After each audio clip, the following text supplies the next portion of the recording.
Good morning, everybody. I thought I'd come on and try and get this finished today. I went ahead and glued these off camera because I knew they were going to be very, very time consuming. So I just thought I'd show you what they look like. I think they're super adorable, and they're going to look wonderful on this sign. So I'm going to go ahead and stick these aside. We're going to work on the reindeer and the squares along with the top part of the sign. So let me stick these aside and we'll get started.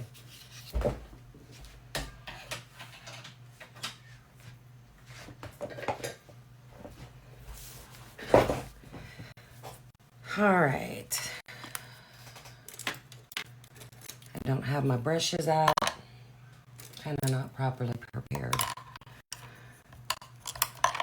So I need to do all that. A lot going on today. Busy, busy, busy. All right, I'm going to start off. I believe I used desert sand last time to paint the antlers. And I actually like that color. I am going to mix up the reindeer this time. Last time I made his muzzle the same color as the antlers, and I'm not going to do that this time. So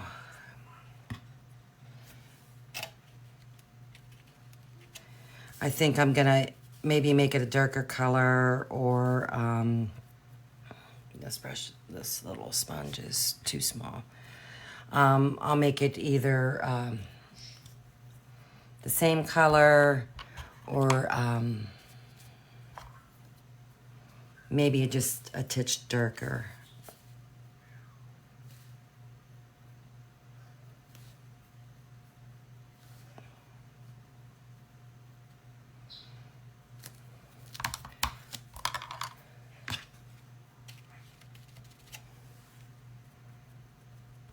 I don't know how long I'm going to be on today. We've got storms brewing. It's been a pretty stormy summer this year. Lots of bad storms. Good morning. A couple weeks ago, we actually, the tornado sirens went off. Not good. We had some bad storms blow through yesterday. Not too far from us, they lost electricity, so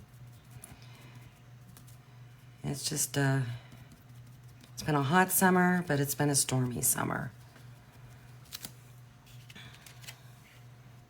And I don't like being on when there's storms, so I'm gonna try and do the best that I can to get this finished, and if I do, great. If not, then I'll have to finish it up next weekend. Then we can get started on another Christmas design. I've got a couple that I'm working on. So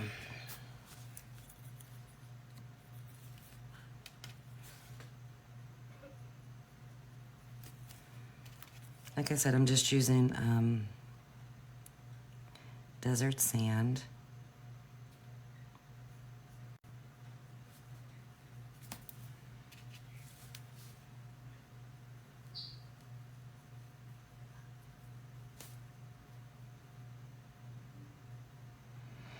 Now I give this reindeer a scarf. I did cut out the little light bulbs like I normally do. And I did cut out where the string is all attached, and then you just glue it. I'm not sure which way I'm gonna go today. I do like where I take the strings and I weave it through the wire. And the reason why I like that is I just like the look it gives.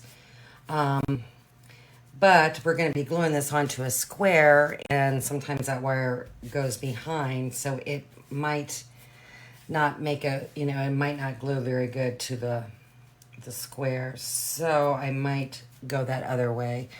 I'll always give you two options if you were to purchase a file. or a DIY kit. I'll give you an option whether you want, you know, the wood strand of lights or where you just do it yourself. I always like to give options. Because what I like, maybe somebody else won't like. So I do like to give options. I don't think there's anything wrong with that. So we'll let that dry a little bit.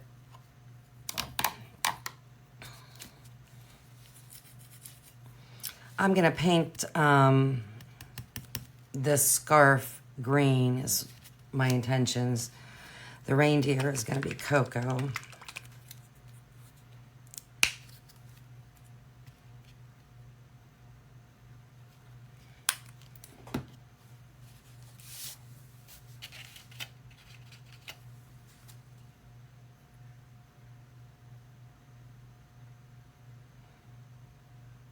Which is like a medium green, gray, brown.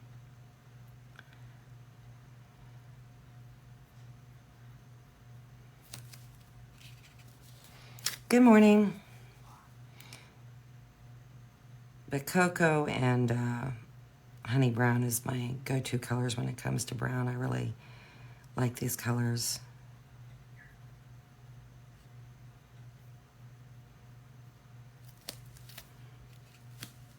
We were gonna possibly venture out to Shaker Woods today, but with the weather being suspect and the festival actually being in the woods would not be a good choice. So we got one more week that we can go, or we can do the Christmas in the woods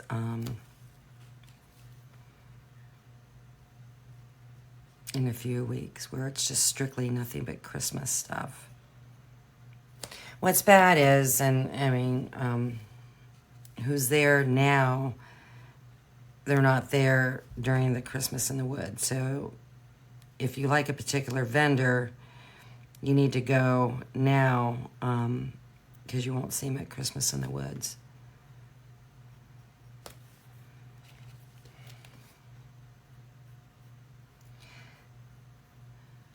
But with the holidays right around the corner, there's going to be a lot of craft shows. There's a couple that I like to attend.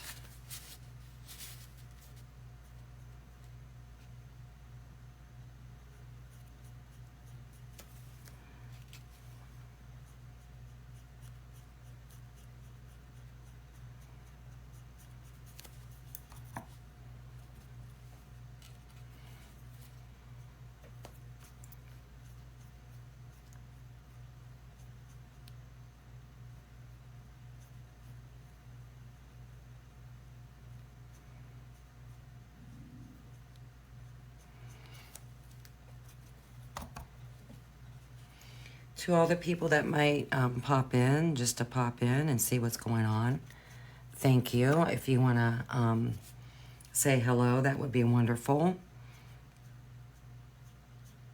If you choose to watch this after I'm done being live, if you want to just type in hashtag replay to let me know you were here and watching, that would be great. I have a lot of new followers on my page. A few new members in my private group.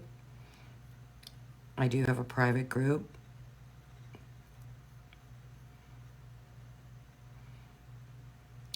In order to join that, you have to answer the questions. I have a few questions that you have to answer.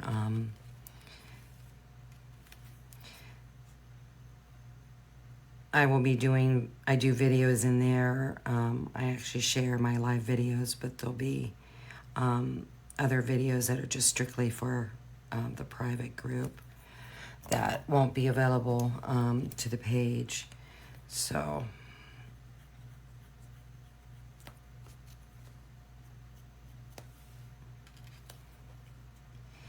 and I will be running a contest coming up here soon, a giveaway. So you'll have to stay tuned for that. So lots and lots of stuff going to be happening soon. But to all the new followers and the people that are asked to join my private group, thank you and welcome.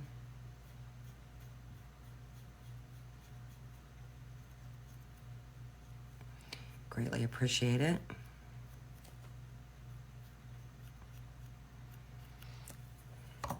If you're new to this style of painting, it's not really all that hard. I'm an old school decorative painter, but I did get a laser cutter last year, towards the end of the year, and thought I'd turn some of my designs into the format that you can use for the laser cutter.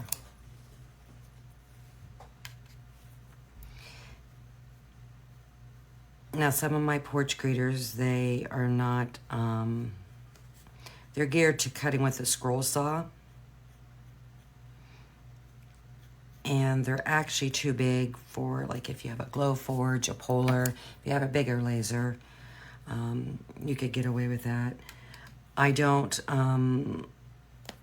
offer SVGs for my porch graders. But I do understand that people have laser cutters. If you were to buy one of those porch grader files, I mean, you can turn it into an SVG, so you can cut it on a laser.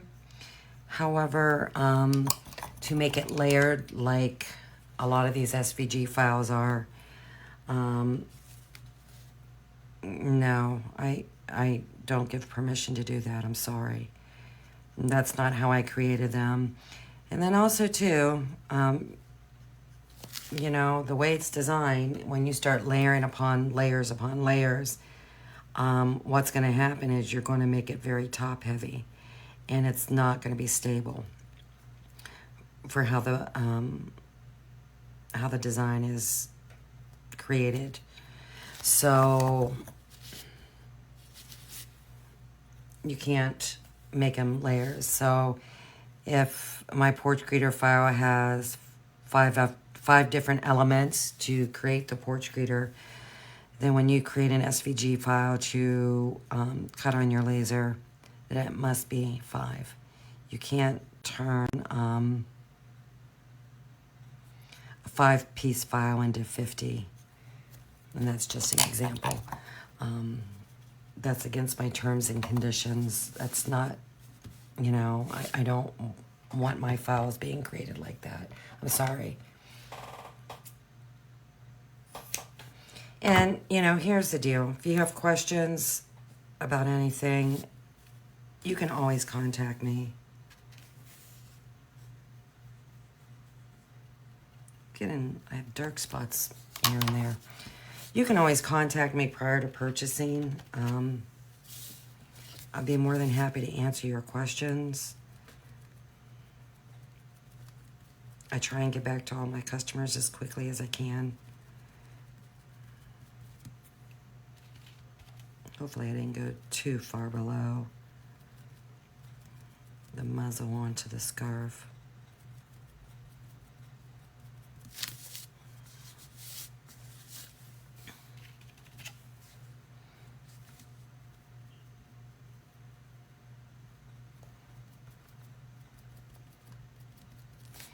I may,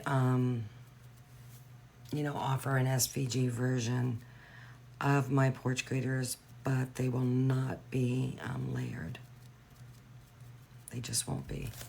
It's just not, it won't be sturdy. And then I would be selling a product that is just a file design, however you want to say it. That's just not going to work for you folks. And I just can't do that. That's going to cause a lot of problems. So, yeah, I just can't go any lower than what I did. I may in the future offer DIY wood kits for my porch greeters, but right now I've got a lot to keep me really, really busy, so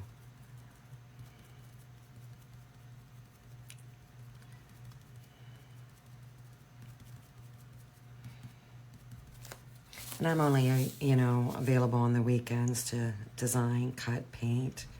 I have a full-time job that I go to, so my time is very, very limited to do things, but I try and do what I can when I can.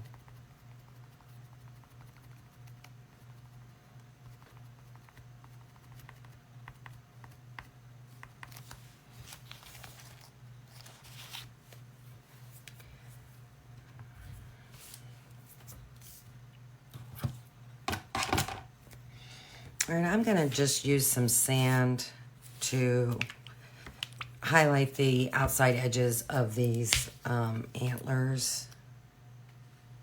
It's kind of on the same lines as buttermilk. It's just, good morning. It just has a little bit more, I think, a little more of a yellow cast to it. But it's very close to buttermilk.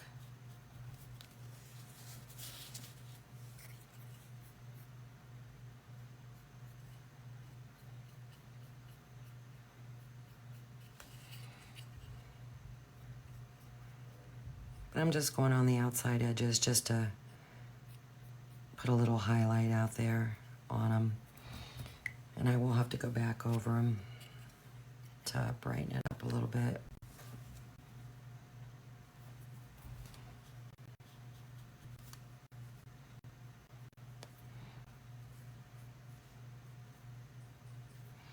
And as always put too much water.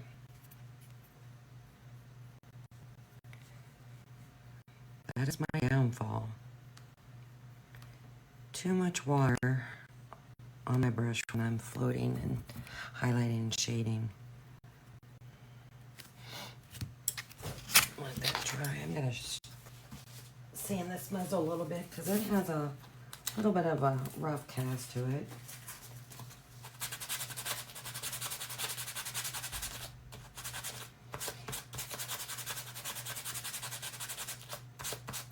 I do all wood when I'm painting. I'm not an MDF girl. I know a lot of people use it. I didn't care for it, but that's just me. So my wood kits are made out of Baltic birch. I feel I get better floating results with wood, where I don't feel that I get them like that.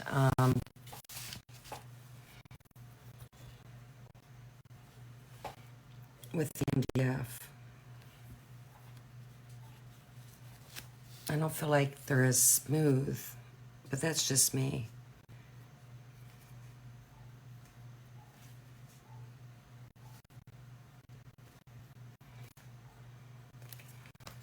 I have to go over this a few times. And something else you can do is, and I might do that just to brighten it up even more, is take a little bit of light buttermilk and go over like the very, very tip of these antlers, just to give them a little more brightness.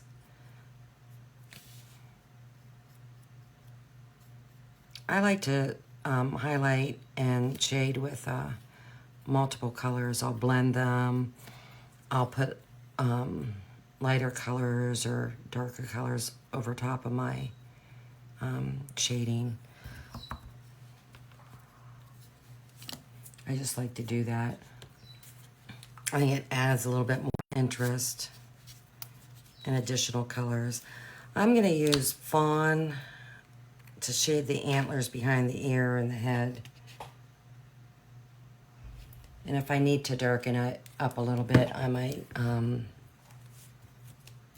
choose some milk chocolate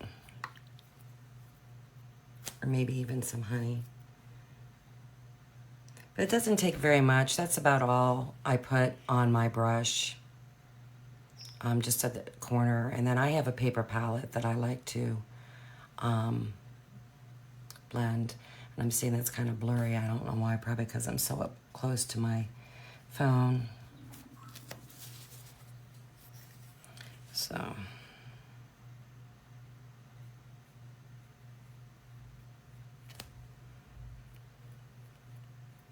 this fawn is not that dark, but it gives enough shadow. You're going to have to go over it a couple times. And like I said, I will probably use probably milk chocolate or maybe even some asphaltum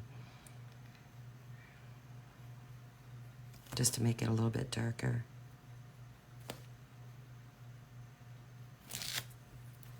I like to build my highlighting and shading when I do it. And I think I will do the light buttermilk. Just a little bit on the tips.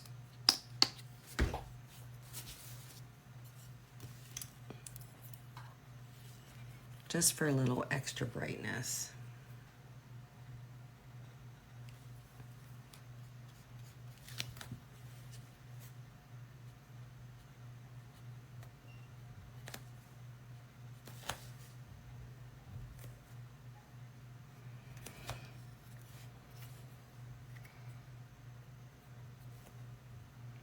And I'm just going on the tips.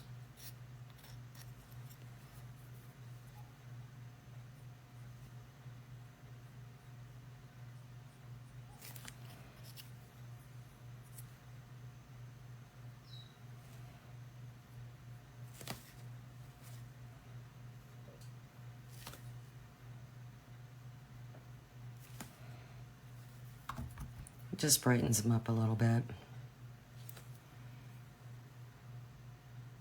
That one could use just a little bit more.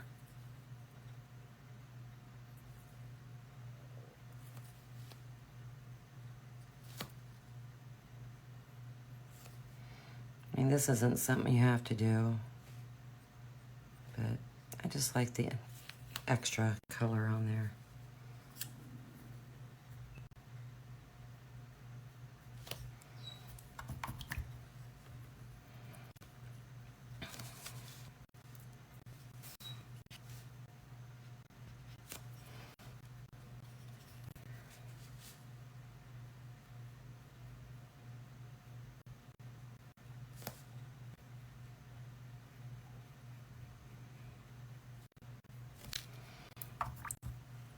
And I think what I'll do that I didn't do last time is I'm actually going to take a little fawn. Like I said, this isn't much of a contrast.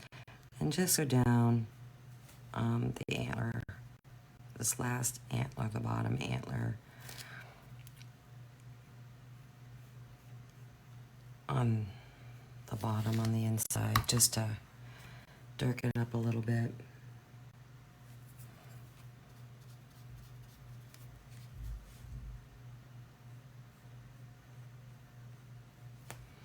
Just to kind of give it a shadow.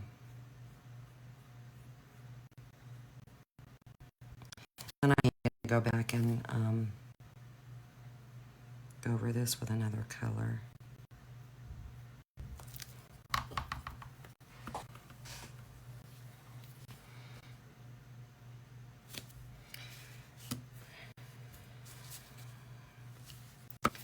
Let's go ahead and do that muzzle again.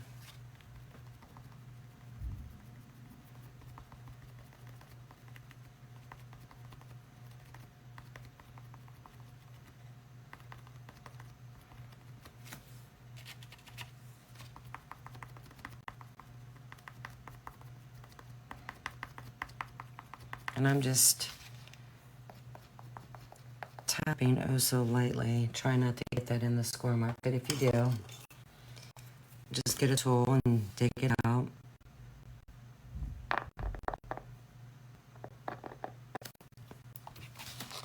it's good to go.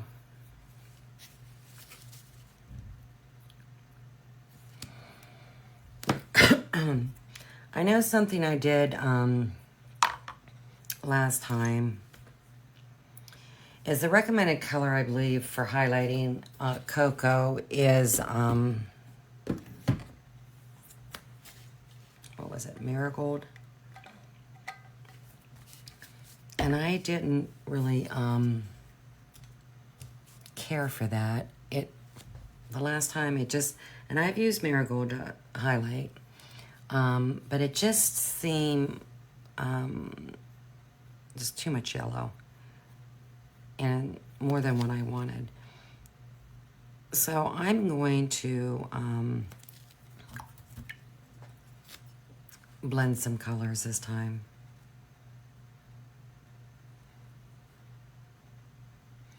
I'm going to, I think I took the camel, which is got a yellow, and I blended it with the cocoa, if I'm not mistaken, is what I did. So that's what I'm going to do this time. It'll be more cocoa than camel, that's for sure. But just to lighten it up a little bit. And what I like to do when I'm going to mix colors, whether it be for highlighting or shading, I dip into my main color, take it over to my paper palette and start blending it. And then I'll come back and just dip my corner into the other color. And then I'll take it back over my paper palette and it blends it. And then I get my new color.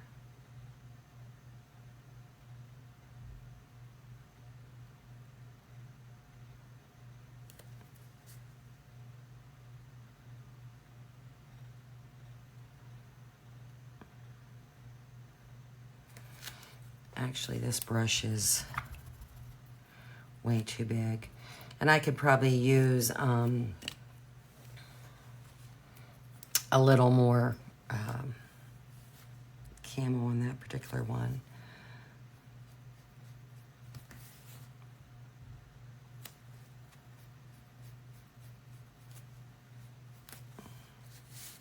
It adds just, I think, a nice highlight, and that is not good. But we're going to keep going with it.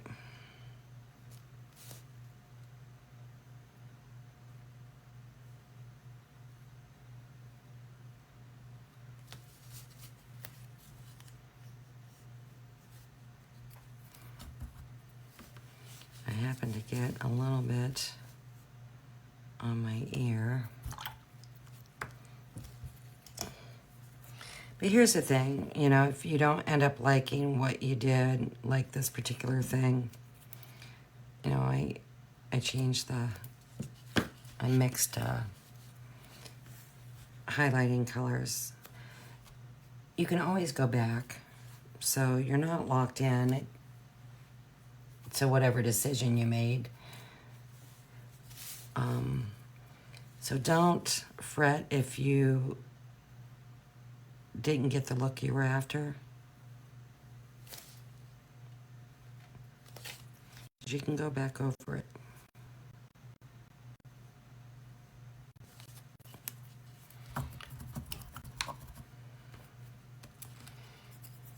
That's a little bit lighter than what I wanted, but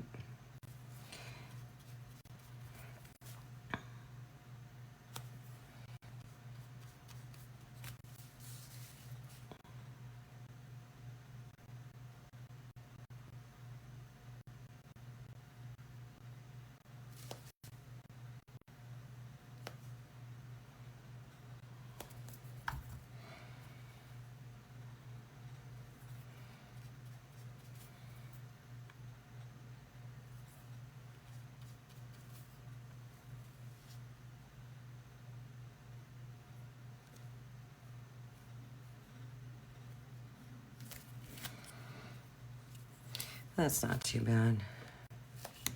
All right. I think I am gonna try just a, let me see what the difference is. I think I'll do espresso right behind the ears, very watered down, just to get a little more darkness on the shadow. I'm really gonna blend this. I have it really watered down and I want it blended really, really well. And I'm just gonna use a light touch.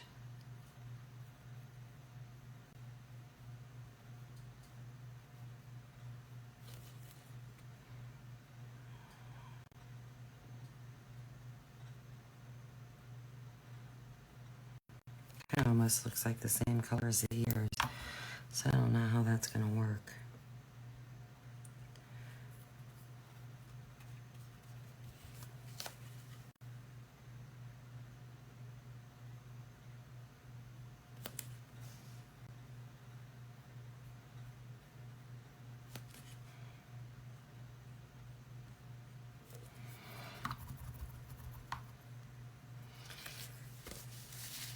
So I need to lighten up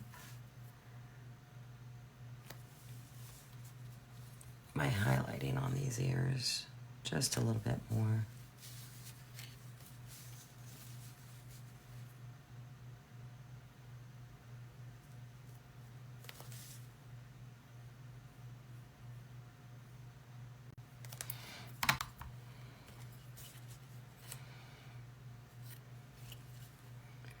That's a little bit better.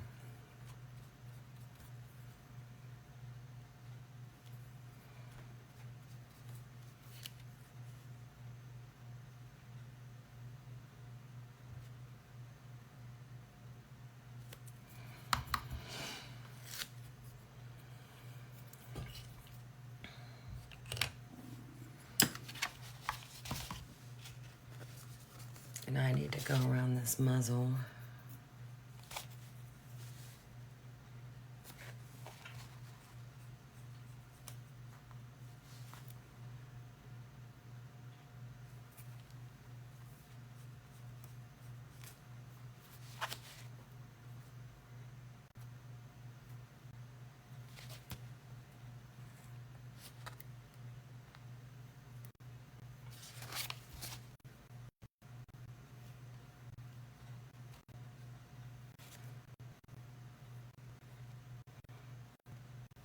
As always, I have too much water on my brush.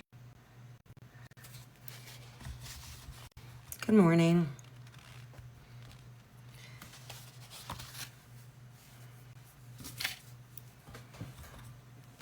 I'll have to go over that and lighten that up.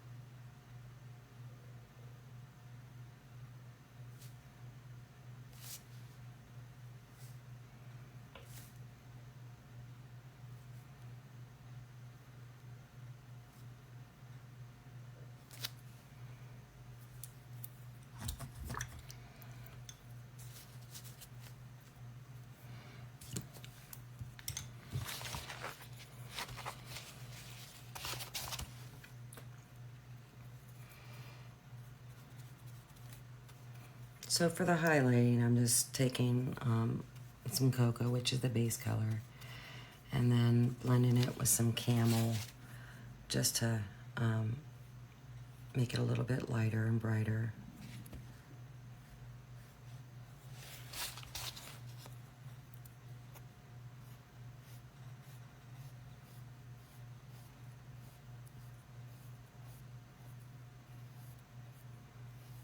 And that's that. And that's good enough.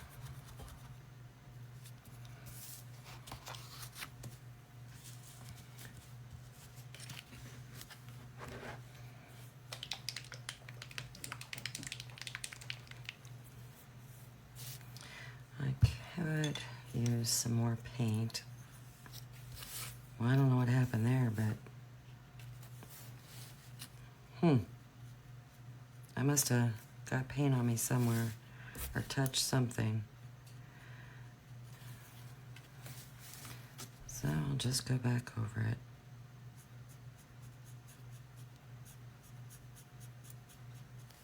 No biggie.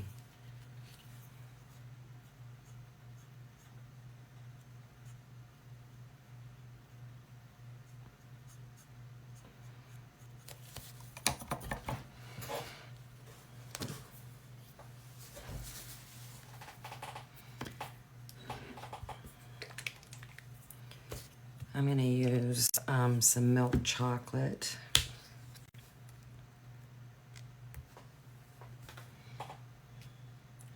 To highlight under the ears. I will highlight around the muzzle.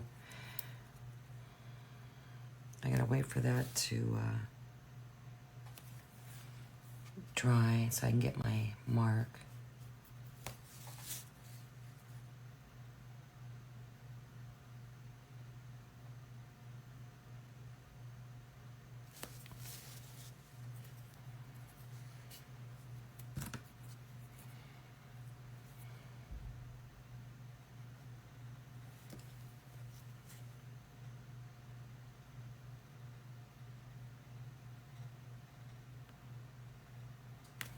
Like I said, I'm just touching the surface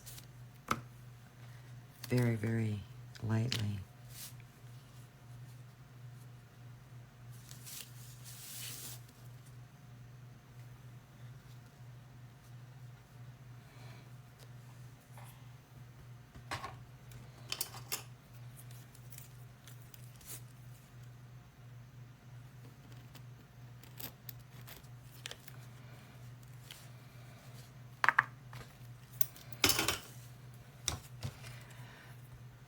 But we'll shade around this muzzle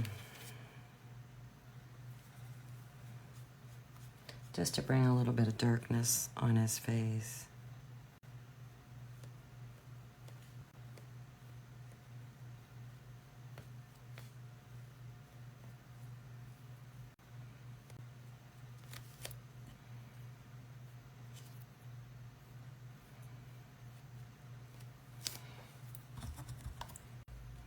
And it just kind of adds a different color as well.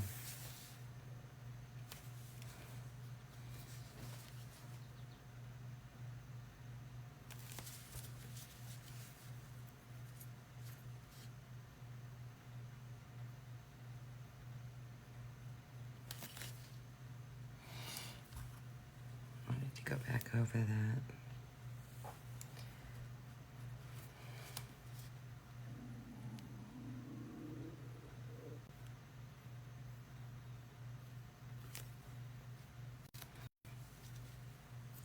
And if you've watched me paint, I always like to do my highlighting first.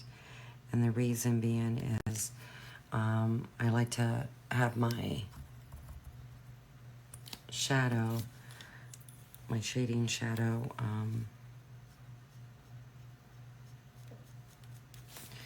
go over top of the highlighting area.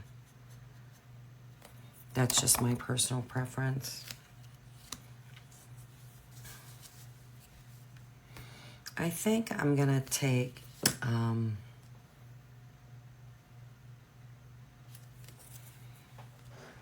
just a little bit of this desert sand, and I'm gonna put a very minimal, hopefully, that's my goal, a very minimal highlight at the top of the ears, just to brighten them up. I could use a little bit more than that.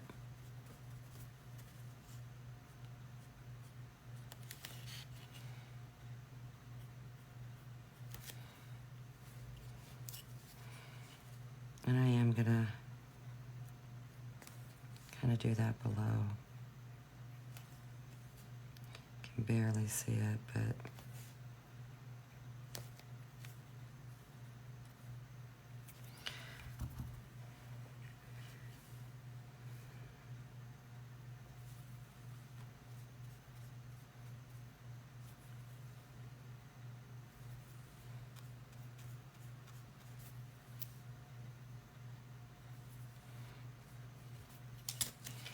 don't know, these ears need a little something. I don't know what it is.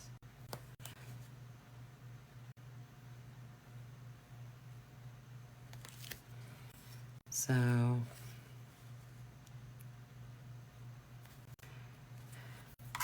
there we go. They just need a little bit more brightness. I don't know. I'm not too thrilled with the shading on the antlers, but oh well. All right, let's go ahead and do a little shading underneath the scarf.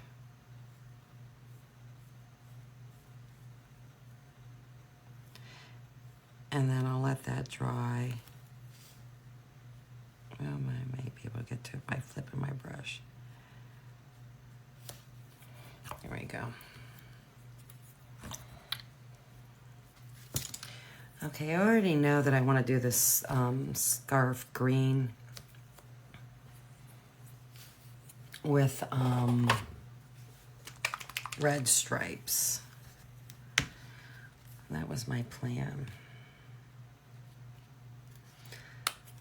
So I'm going to go ahead and just paint that now. While I'm at it, I'm going to paint some of these light bulbs as well.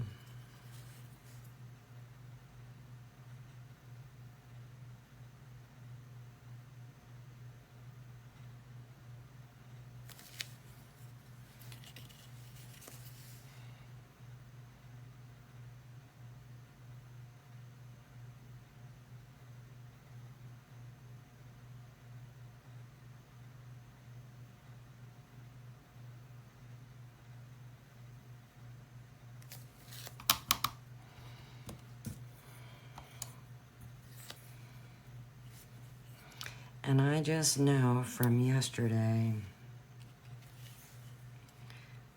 using this green, you had to do lots of coats. It just was not covering well yesterday for some reason. I don't know why.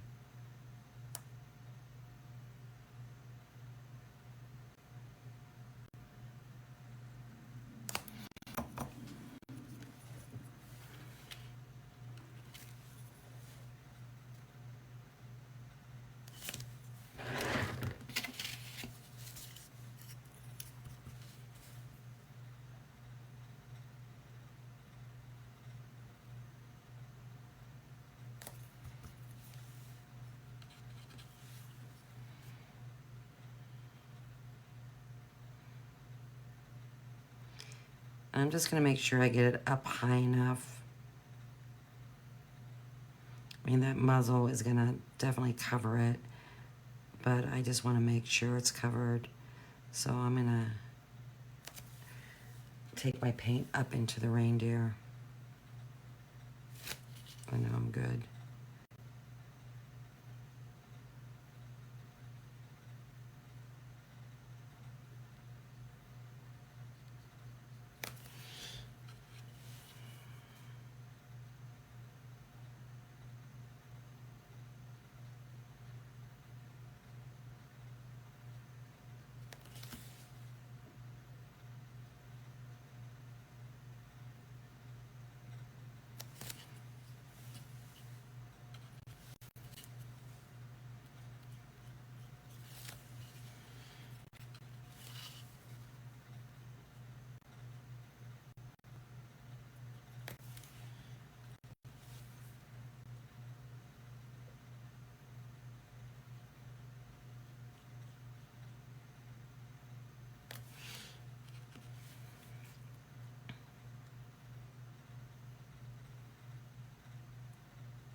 I do like this Hauser green.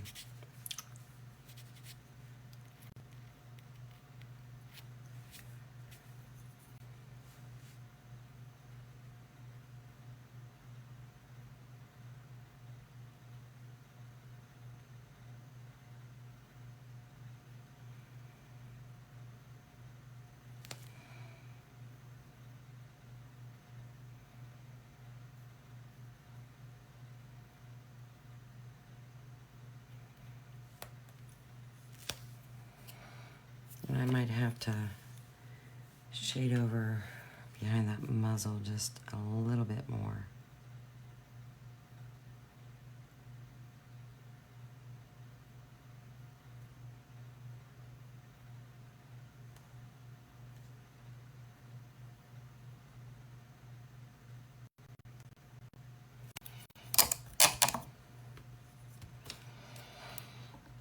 Just to darken it up a little bit more.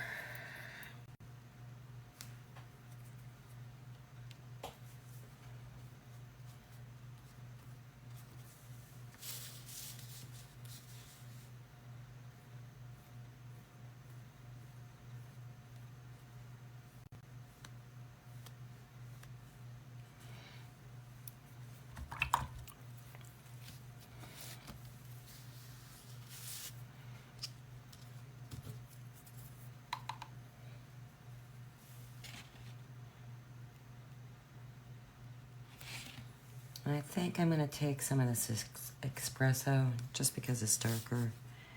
And I'm just going to lightly go underneath the ear just to bring a little bit more darkness and shadow. Just a little bit.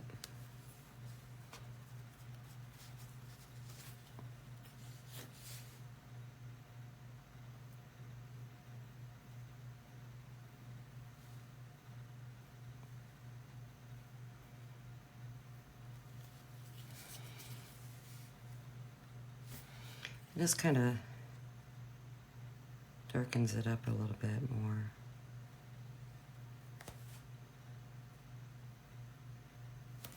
And that's what I'm saying, you know, mixing colors.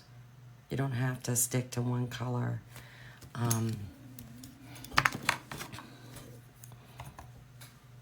When you're painting.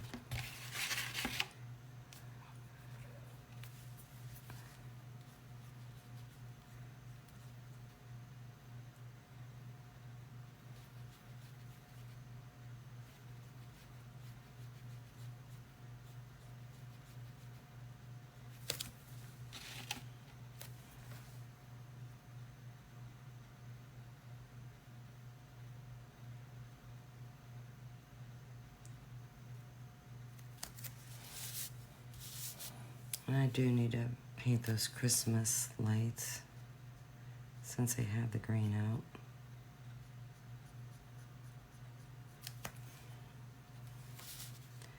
I was gonna go to that and got distracted by adding a little bit more, a different brown to my shading.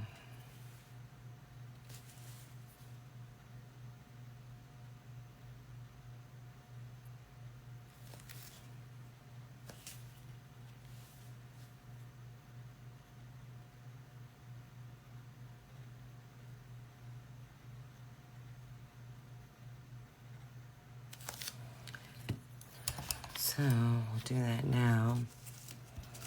And here's the string of lights. So as you can see, it'll kind of go like this when you glue them on.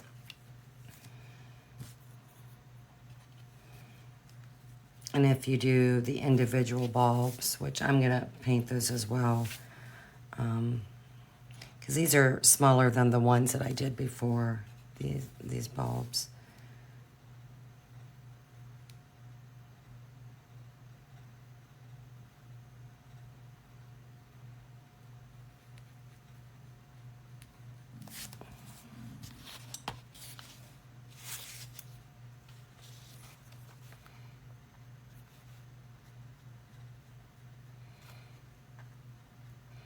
I'll have to see which way I like it best.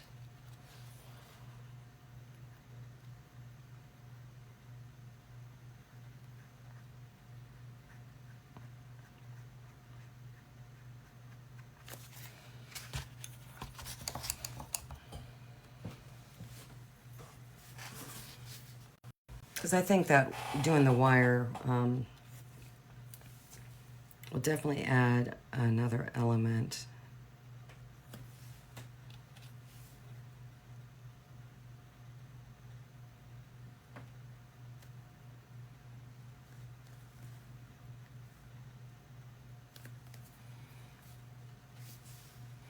That you don't get with this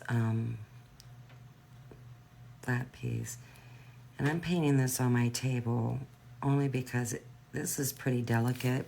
I mean, my sticky board has definitely lost its tackiness, but I'm just afraid if it adheres really good to that, I might break it trying to pull it off of there. So I'd rather just be safe than sorry.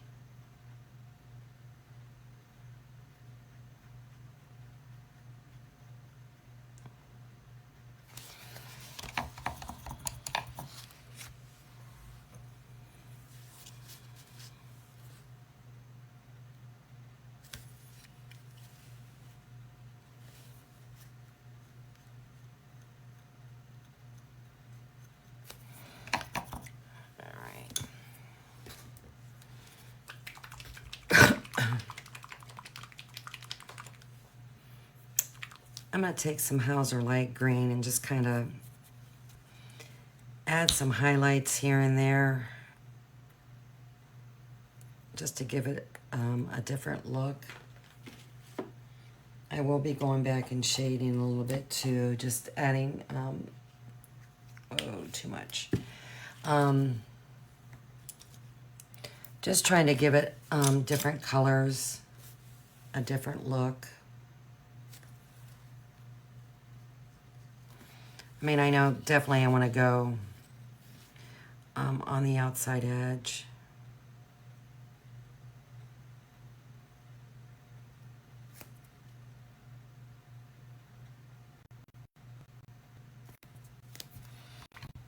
I'm just using such a small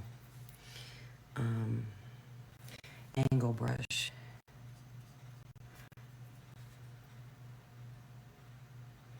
I think I'm just going to kind of like go on one side of the stripes.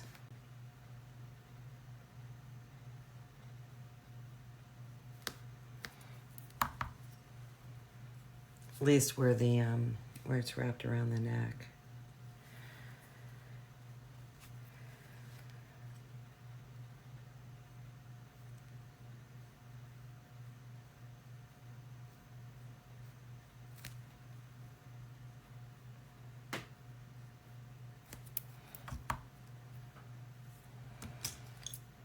Our brush.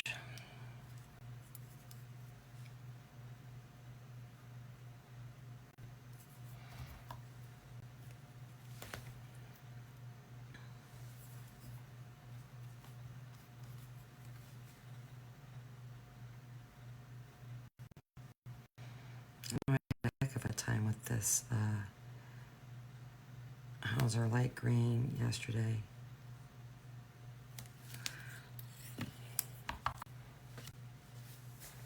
It just kept fading and fading and fading.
just, good morning. It just adds a different coloring. There's no rhyme or reason for what I'm doing on the scarf as far as, you know, where I'm highlighting.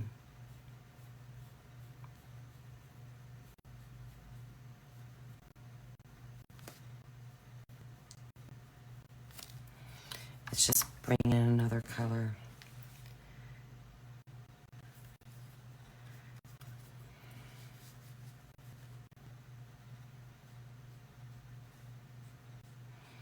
A little more brightness to the scarf, that's all.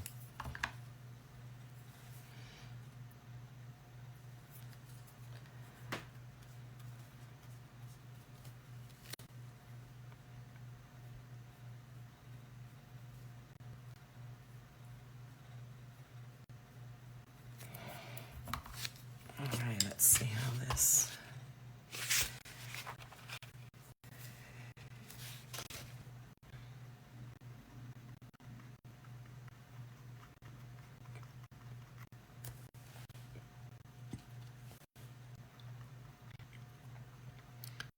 That's a lot of paint.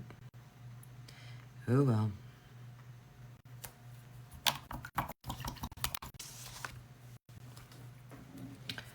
All right.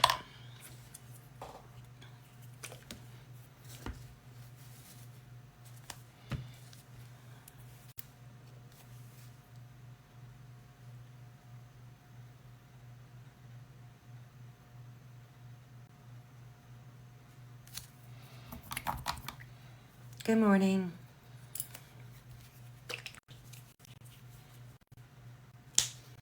All right, I'm gonna use the Hauser dark green, and I'm gonna shade underneath where this is overlapping. And then I am gonna have to shade underneath where the muzzle is gonna be, but I'll get an idea where that muzzle is so I can get proper shading here in a second.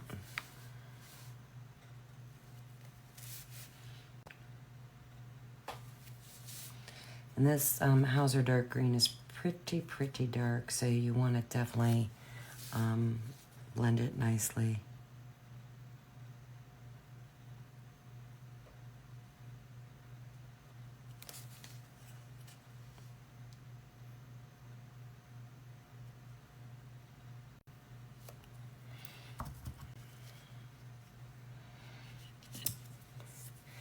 And I need to wait for that to dry.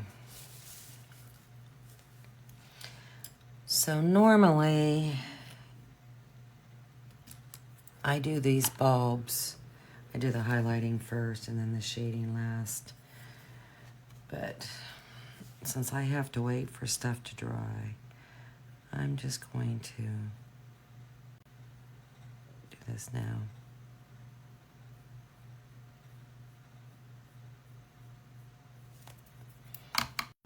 That brush just isn't really big enough.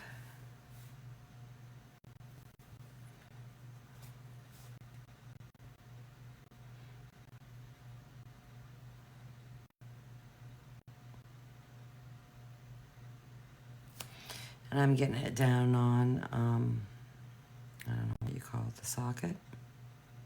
So it holds the light bulb in. Whoa. I'm getting it down on there, but I'm going to be painting these graphite, so I'm not really worried about it too much. Graphite's a darker color, so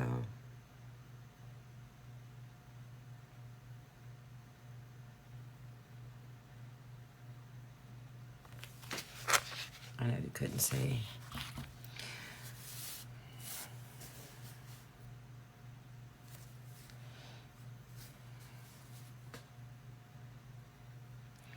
Well, that was a little bit darker than what I wanted, but oh well.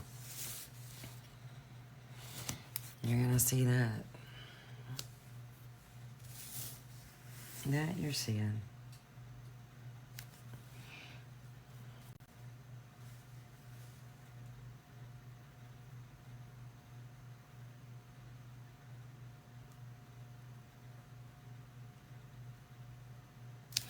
And I might not dry brush.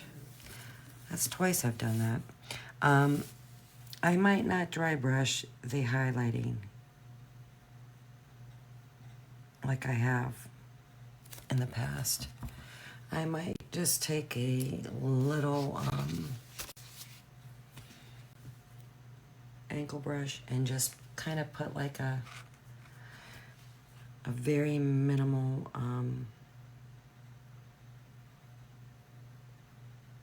highlight float. It's almost like a small dot. That's probably what I'm gonna do. All right, let's see if I can see how this goes so I can do a decent shading line. I mean, I could just do a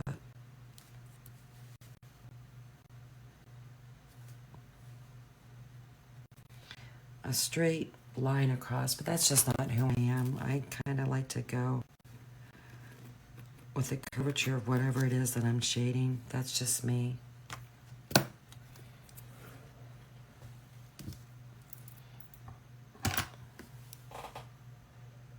I mean,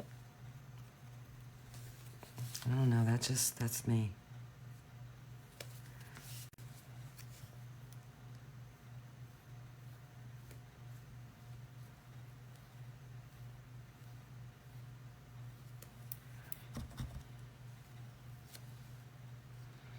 Definitely could use some more.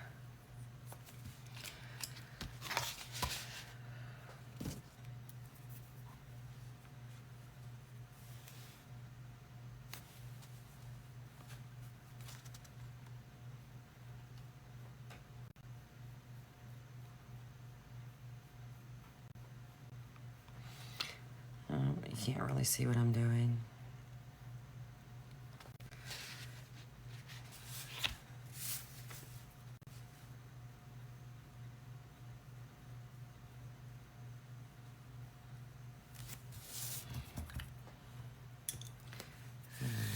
Let's see if I can get another coat on there.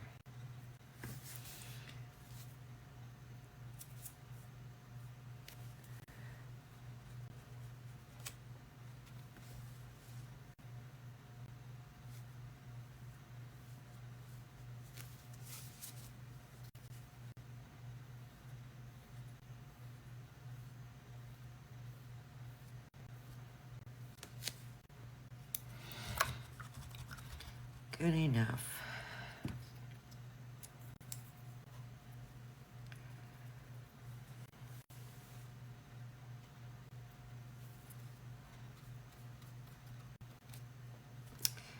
I shouldn't have done that.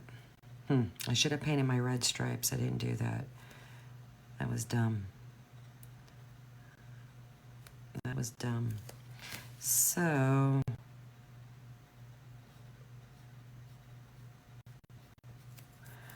I need to do that and then reshade that. So what I'm gonna do is I think I'm going to wipe this off.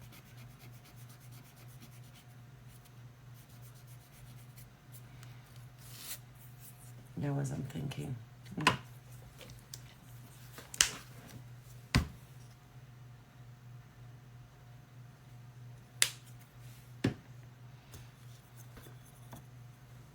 Because I'm just going to take that green shading and just go over the red too.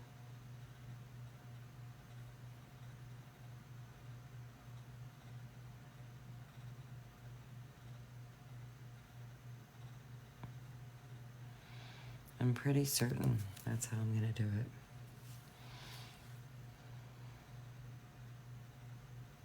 Well, maybe not.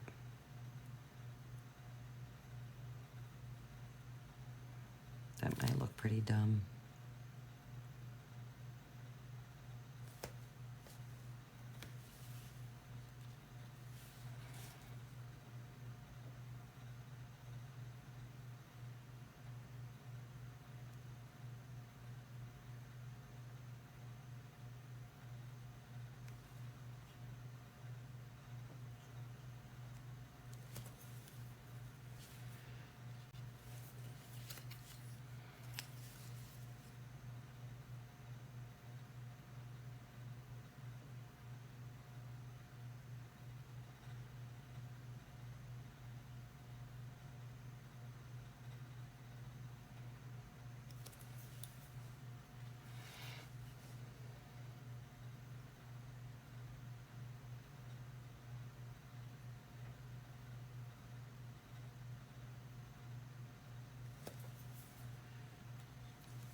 to empty my water here.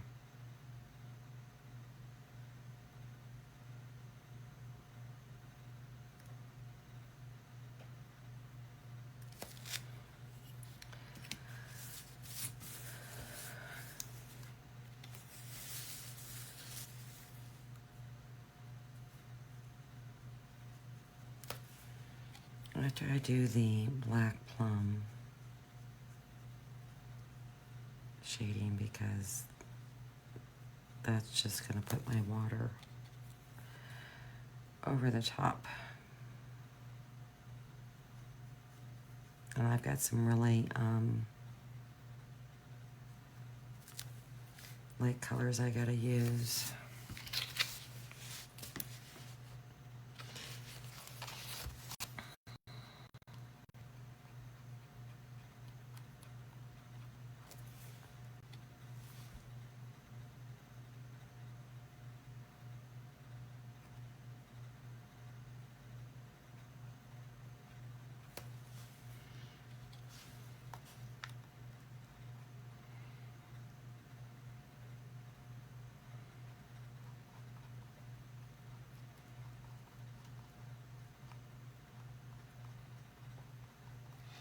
Good morning.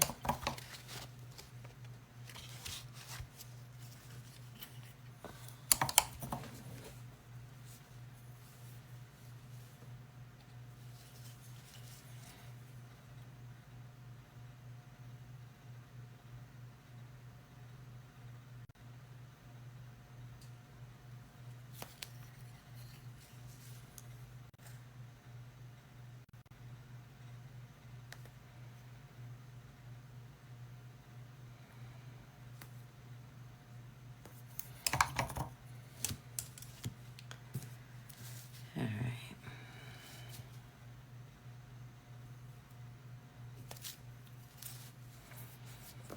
What I am gonna do, well, let me highlight this green real quick. Good morning. Try and highlight these light bulbs, very minimal. Just gonna do it on the outside edge. Kind of like walk it over. You know, normally, like I said, I dry brush, but I'm not gonna do that today.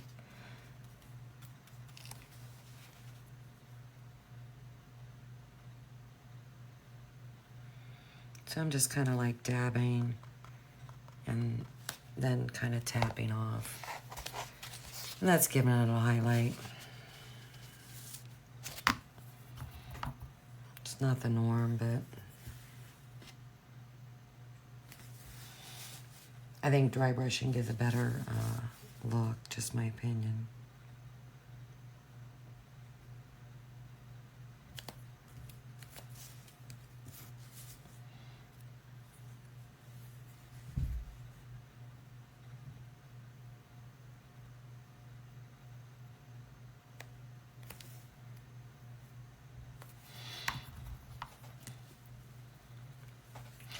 I do think I will do a little highlighting on this red.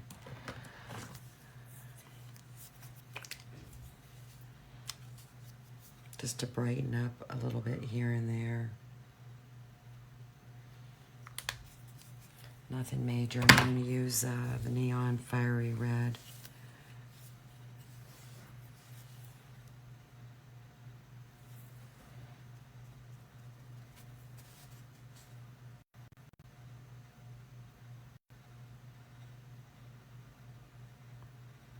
I'm just kind of like tapping because it's tough to get in that little area. And I'm using a tiny brush, but there's just hardly anything to work with.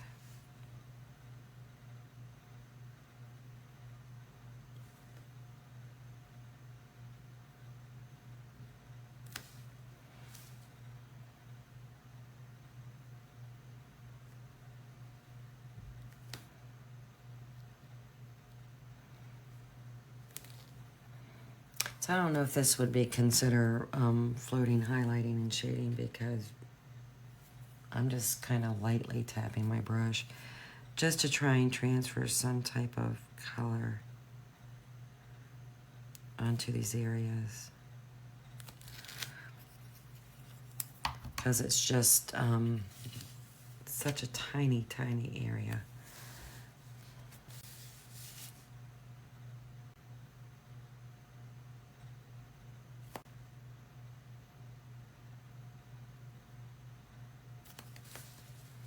Kind of on the outside too, just to bring a little highlight.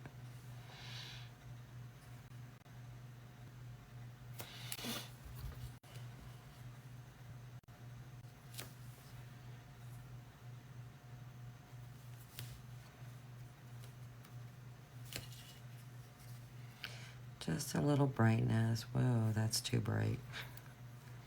Oops. Oh well. Maybe it'll fade. Maybe. And if it don't, not good. Let's see.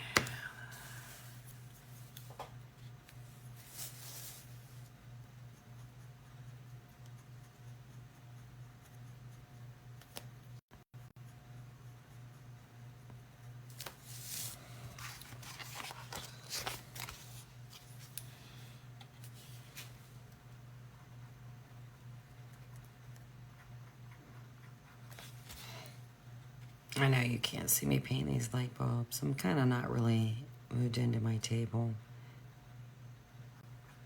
as closely as I normally am.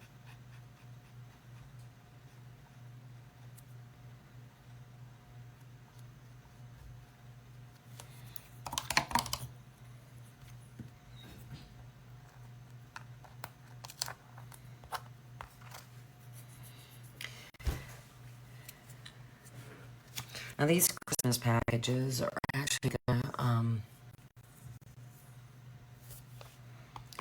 be on the background. I'm gonna paint this lettering, I believe, red. The Christmas package is red. It's gonna be on a green background. I'm thinking I'm gonna go with the Hauser light green just to change up the green.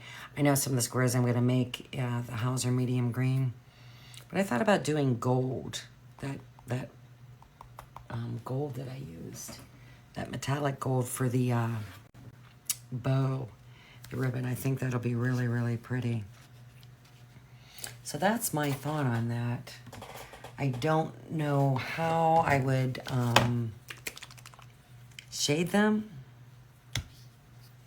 So that could be interesting. That's going to be an interesting task there. All right. And speaking of shading, I'm going to take my black plum and shade just a titch onto this red.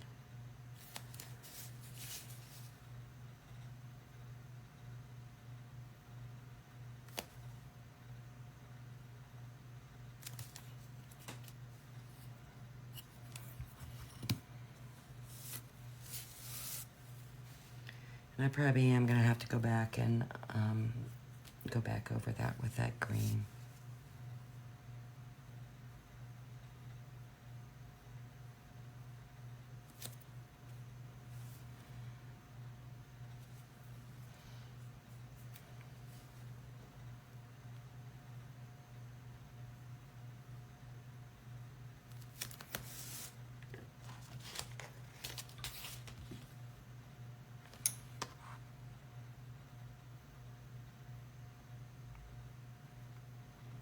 Like I said, I like to shade about a third of the bulb.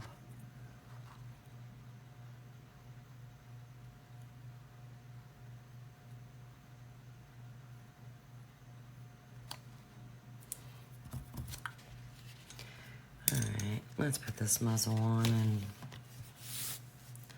see.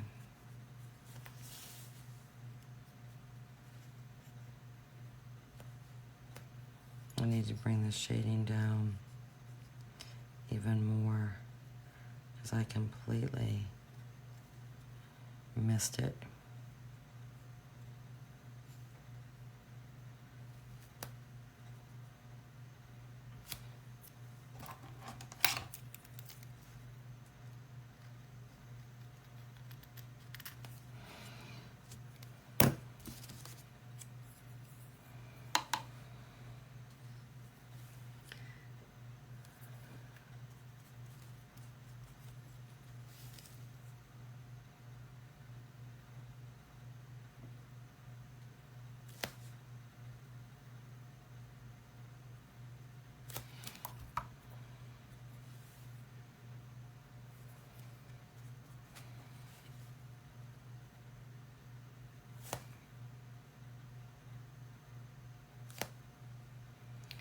Let that dry and I'll go back over with that green again.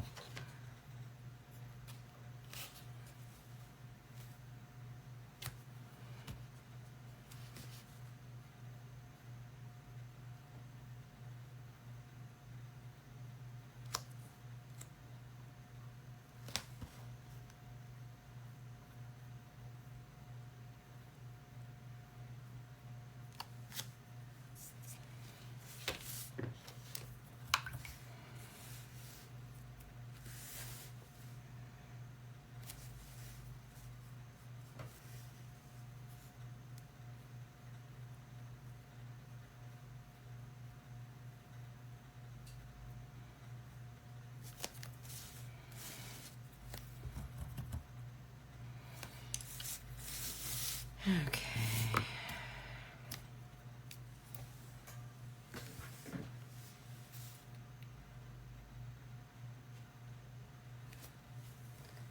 The green is pretty well dried up.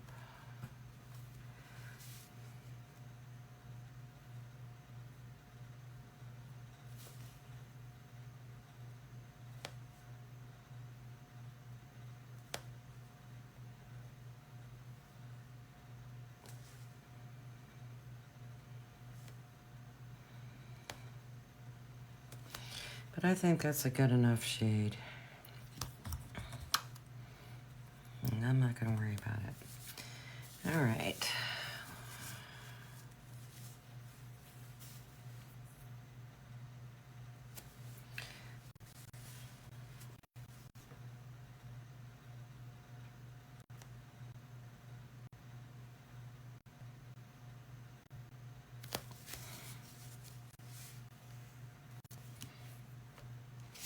Kind of just like patting at it. Just to bring that highlight in a little bit.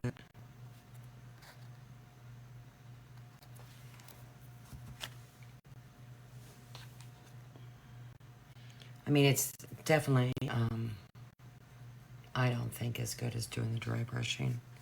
Just my opinion.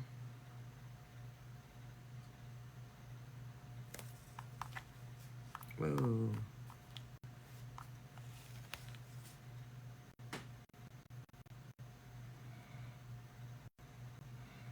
I like the look of the dry brush.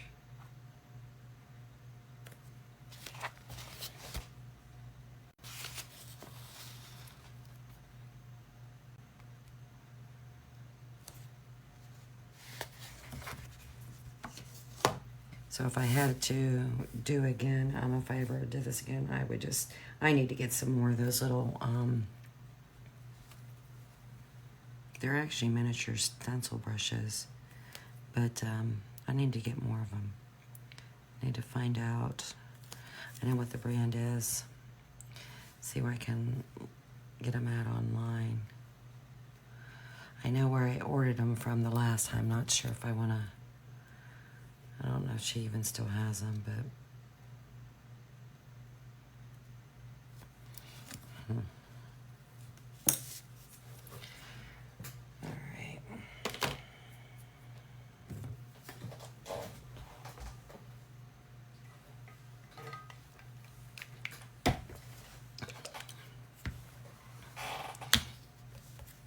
I'm going to use lavender to paint the purple portion of the lights.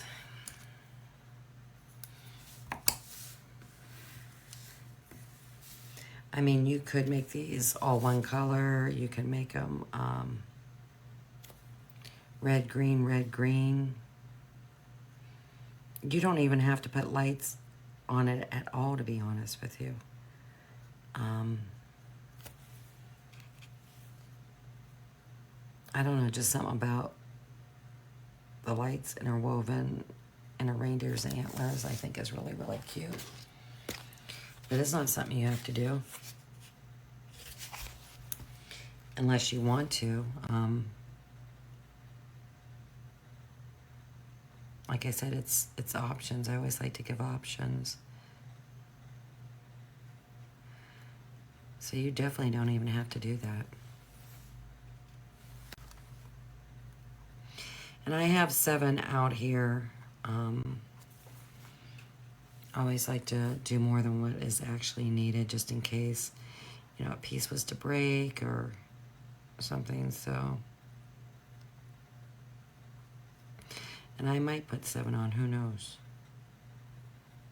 If I was to go the wire route, I just don't see me going the wire route today. I just don't. So,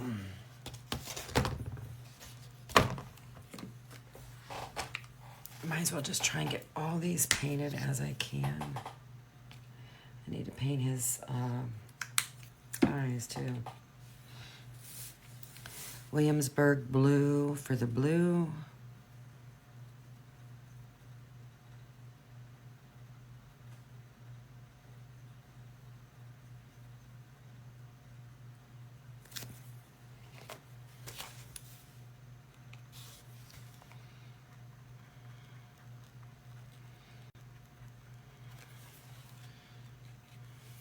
Yeah, I gotta get his eyes painted. Forgot all about that. And then I'll glue him together.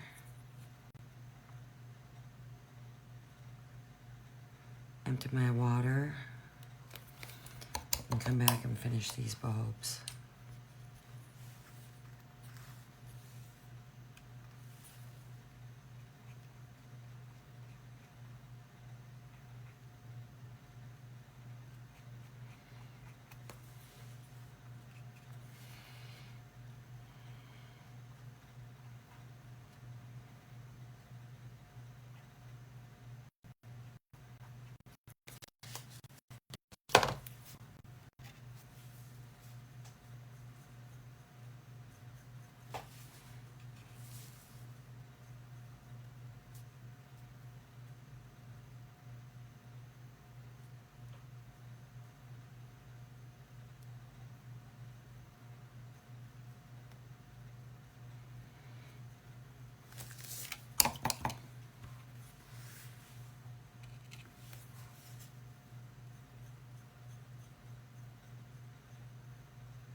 All right, let's get those eyes painted real quick.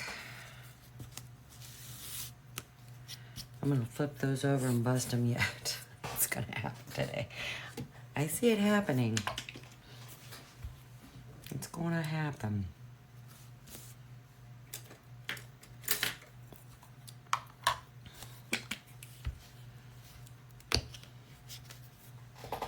And everything's just flying out of my hands, so I know me. I can be klutzy.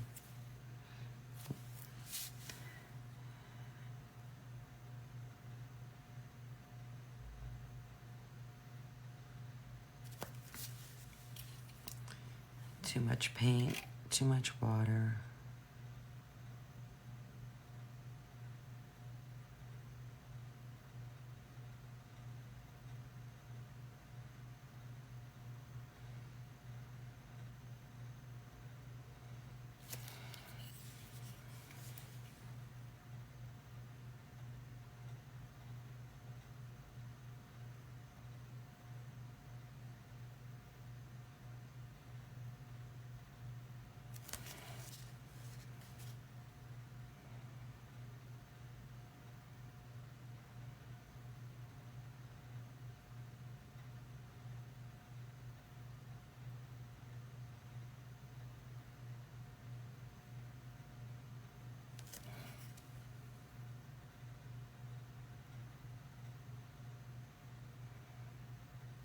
like I said, you know, if you've watched me before, the way I do my eyes is I put a big glob of paint on my brush in the middle, and I move the paint, I push the paint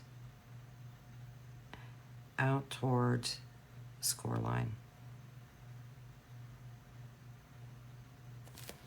That's what works for me. I don't try and stroke my paint inside this little circle.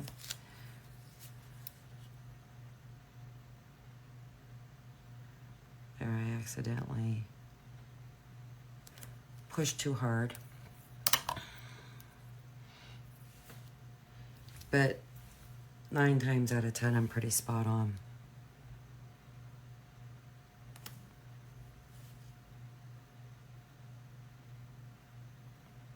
But I don't know if you could tell there, I had a big old glob of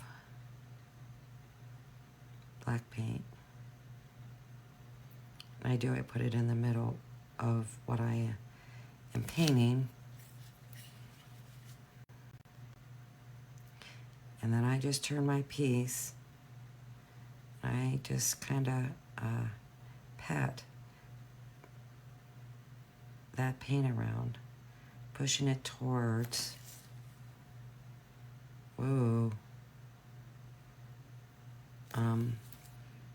towards the outside surface.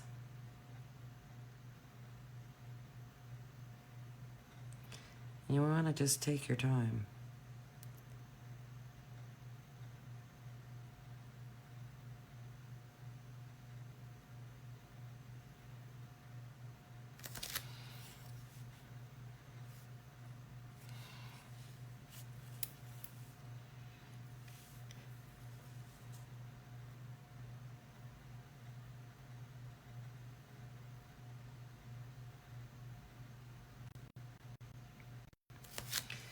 And that, I got a little bit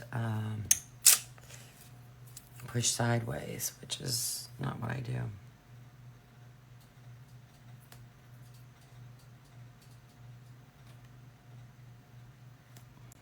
Oh, you booger. All right.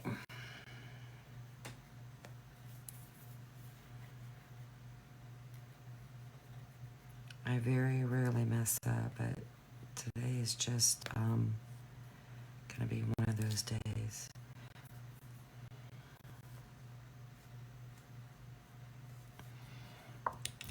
I'm not worried about it. I got some cocoa. I'll just lightly tap around that area and I'm good to go. And you'll never know.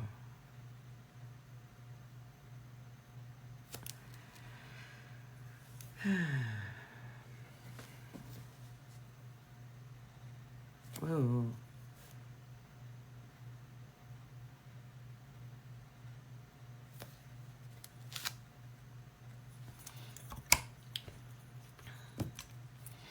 That's the first time I've messed up an eyeball in a long, long time.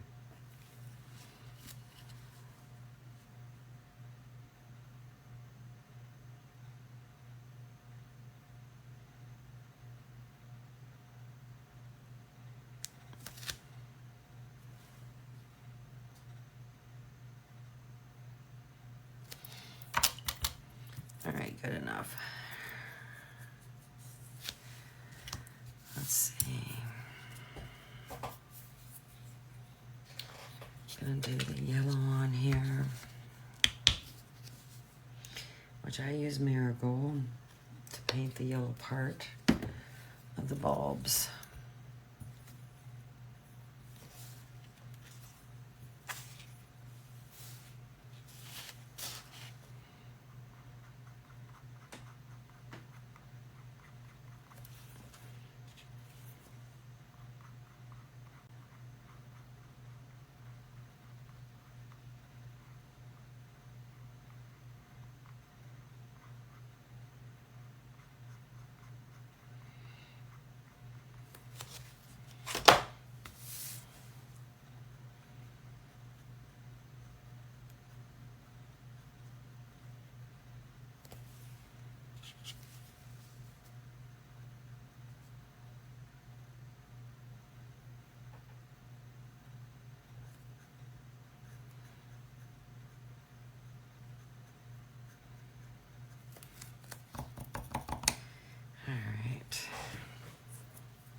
I'm going to use grape juice to shade the purple.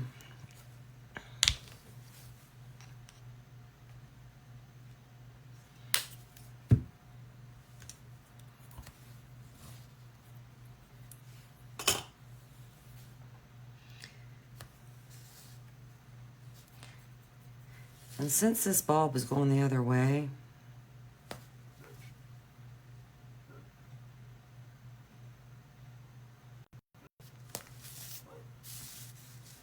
I'm going to shade on the same. I'm still going to go like this. Just flip it around as though it was standing up. And shade on the left side. I don't know if that makes sense, but I've been shading on the left side of the bulb, so even though it's upside down, if I just turn my piece around to make it look like it's standing straight up, I'm going to shade on that left side.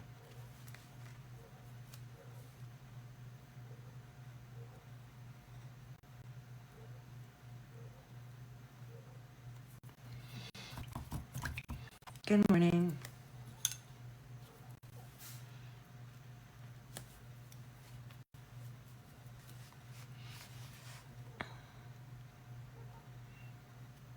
Like I said, I usually just do about 1/3 of the bulb for shading. And I really got to empty this water. It's bad. It is bad.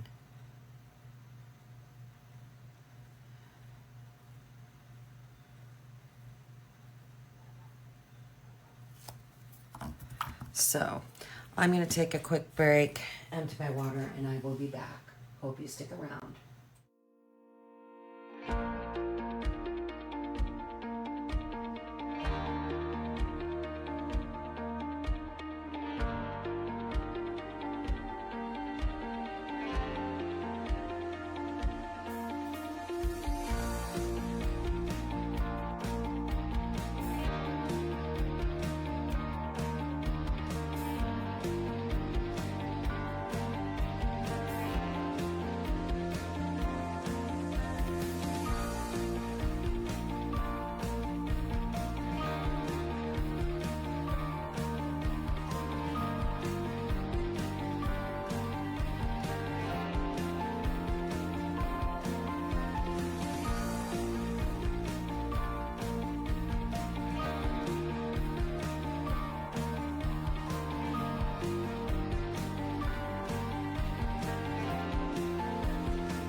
Okay, I'm back.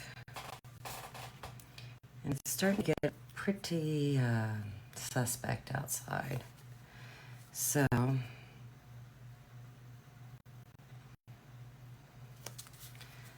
don't think I'm going to be on here much longer.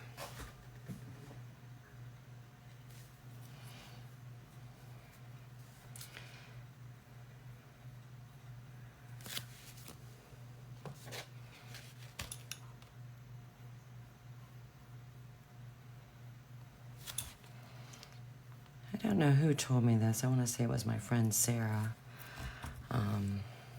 Somebody recently said that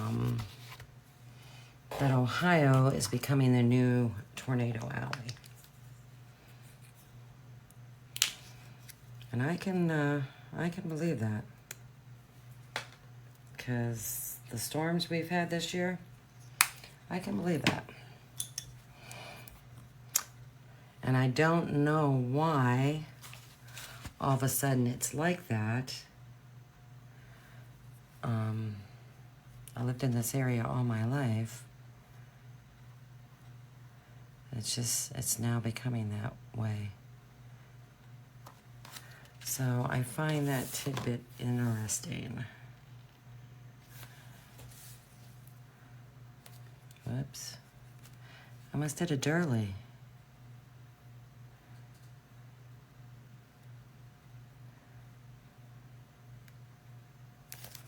You always got to blend your paint if you're gonna float.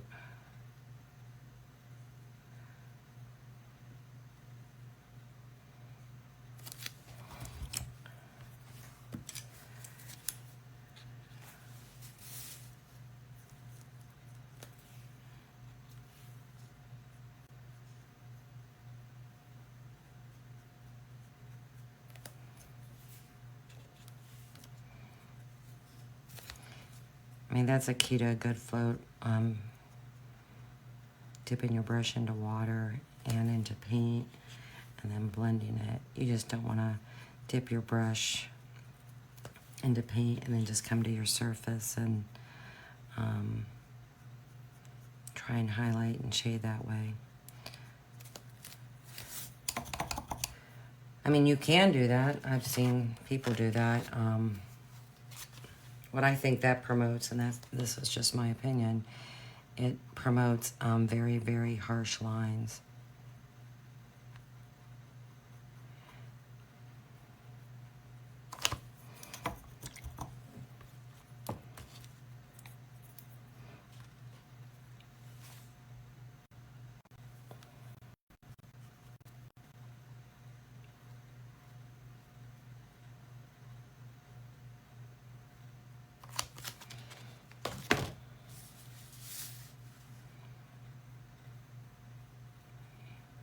And I have a terrible, terrible glare.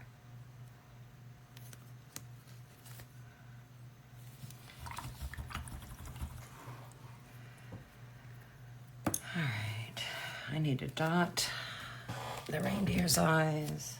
And then I think I'll glue him together.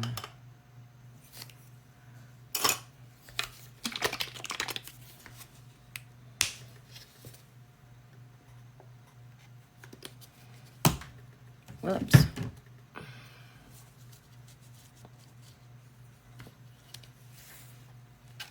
And I use a stylus to dot my eyes. And I think the key to really good dots is fresh paint.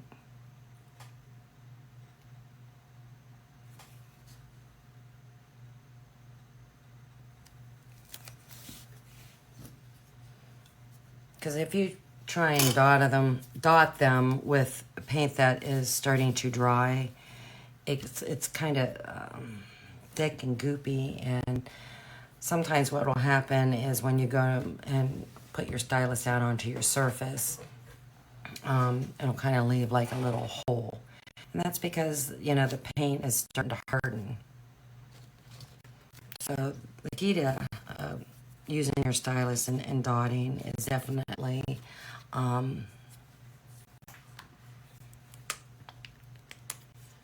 using fresh paint.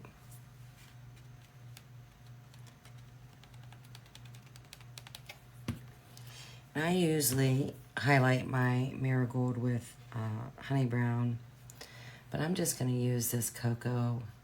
It's kind of on the same lines. It's just a little bit lighter.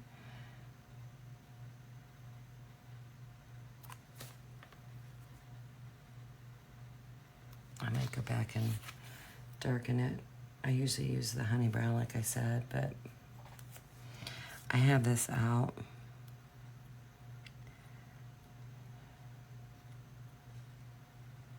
I'll try this, and if I have to go get the honey brown, I will.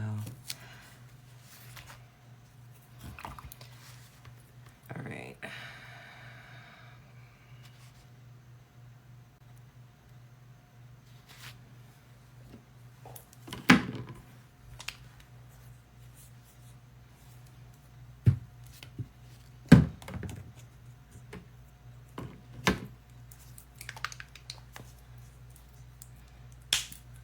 I'm gonna highlight the purple with some wild orchid.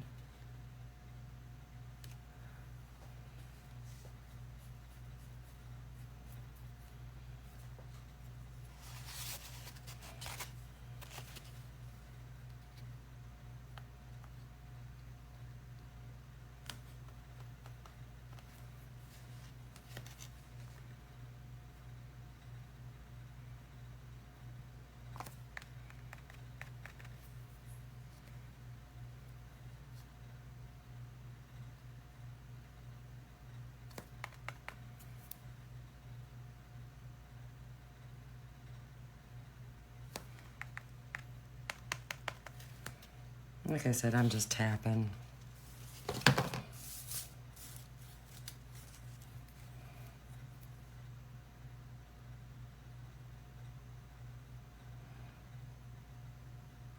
That's kind of just like, my brush is a little bit wet, but it's not all that wet.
Like I said, I don't know if I'm going to use the wired ones.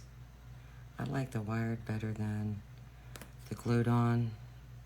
That's just me.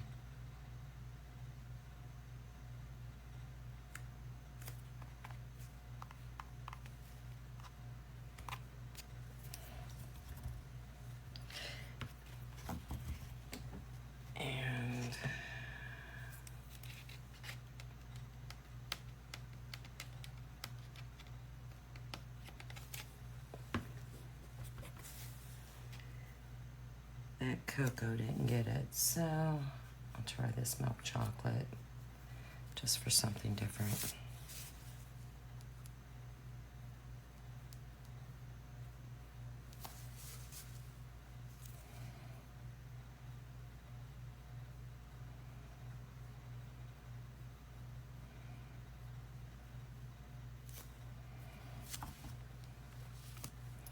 I kind of like that milk chocolate. I normally shade marigold with honey brown, but I'm kind of liking that.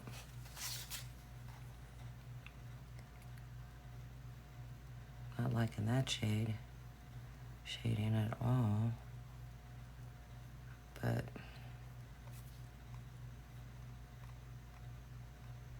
just kind of gives a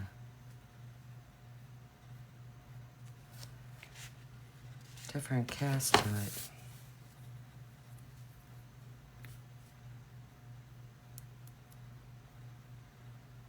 Because it has like a golden tint to it. I kind of like that.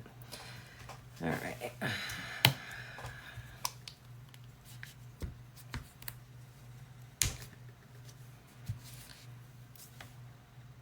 There's no point in turning these bottles upside down to get a little bit of paint when there's a bubble.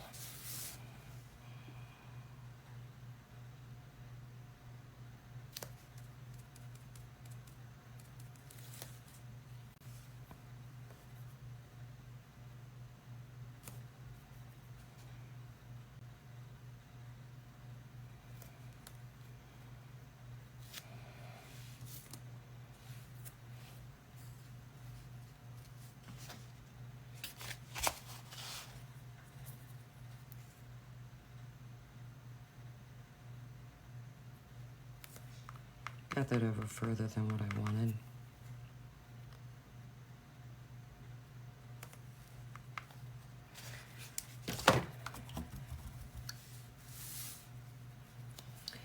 All right. I know I use Moon Yellow to highlight.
Oh, good enough.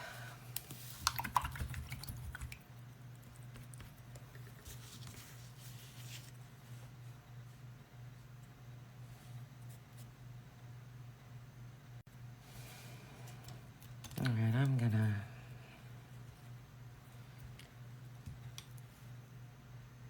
shade over this one more time.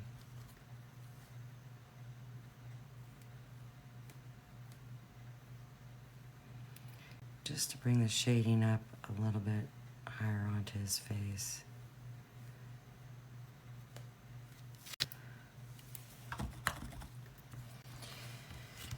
And I think that I'm about done.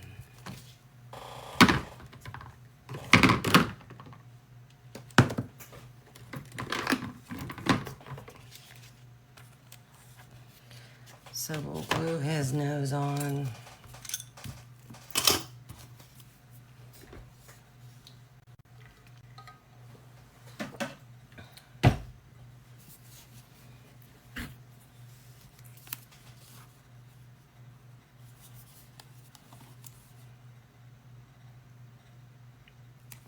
You just need a little dot of glue.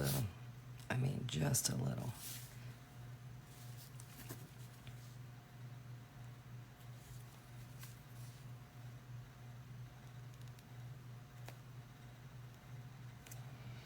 Get it lined up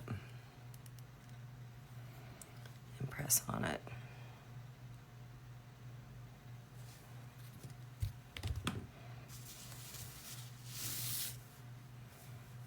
And it could dry a little bit more. All right, in the meantime, paint these things. I'm going to use graphite to paint the string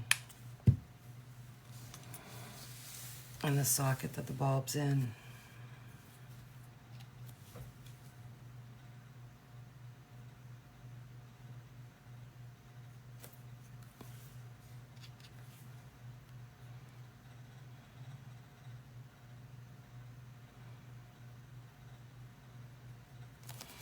You can paint it whatever color you like.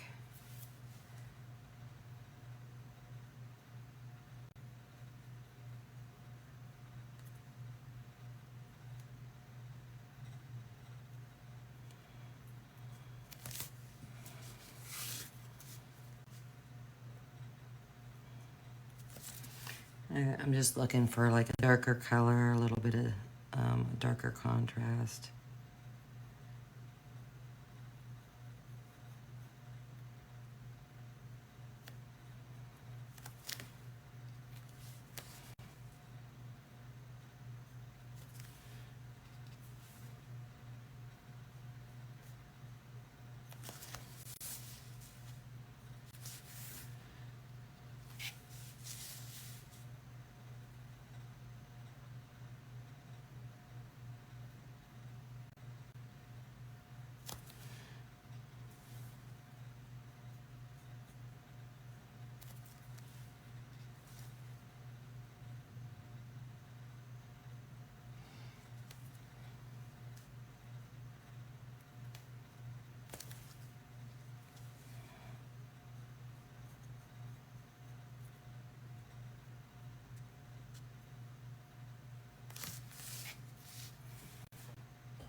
All right, let that dry.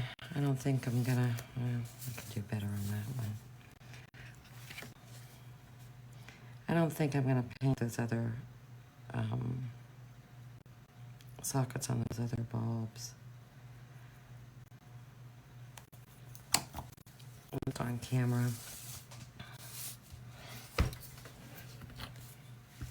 a little glue on this, glue it. I always like to put my glue in the middle, and here's the reason why. If you put too much glue, first off, you know, it's gonna slide on you. But then too, it can ooze out. So I prefer to put my glue in the middle of whatever it is that I'm gluing. Get it, whoa. See, and that's what I'm talking about, too much glue. It moves when you press down on it. So you don't need a whole lot of this, but once you got it where you want it, just press down on it. Oh, tell me I didn't. Okay, where I've got all kinds of gunk on my fingers, and that's not normal. I need to take the time and wipe this thing off my fingers, because I'm going to touch one of these things and it's not going to come off.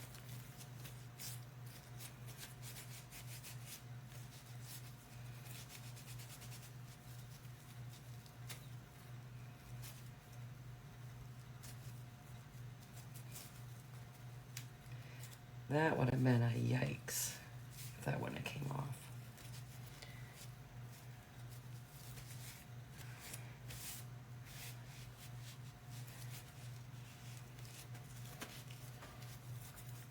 Wet wipes are good to have.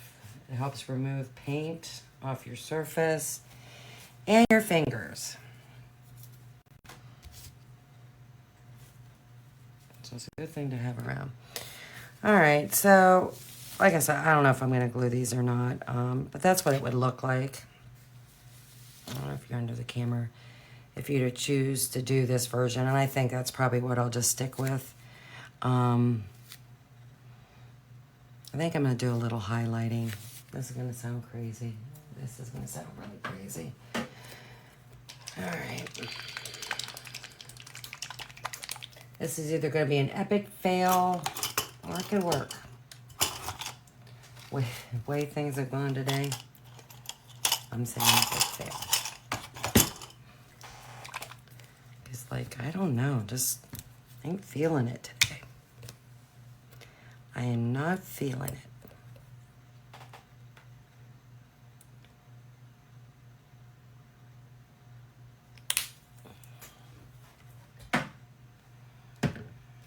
I'm going to do a little dry brushing.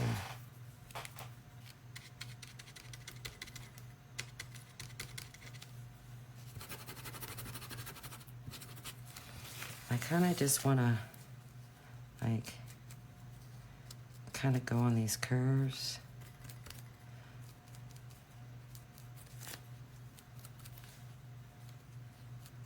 Just to bring something, I don't know.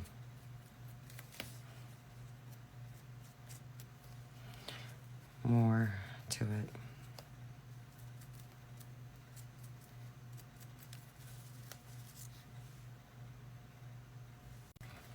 I don't know if you can see that or not. I'm just gonna try something bizarre.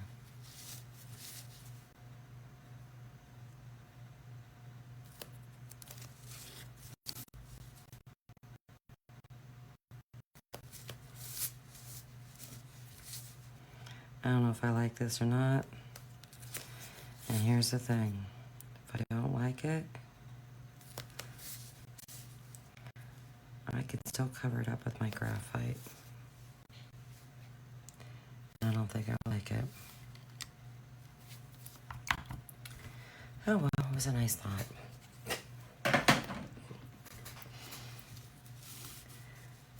It was a nice thought, but it's not a good thought. If anything, you need darker. So guess what? I need to clean this out. And I kind of was a little suspect about the color I was going to use. So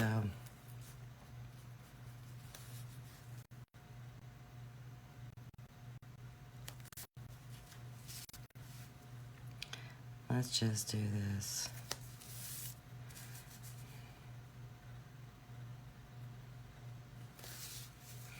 Maybe I should have just painted them black in the first place.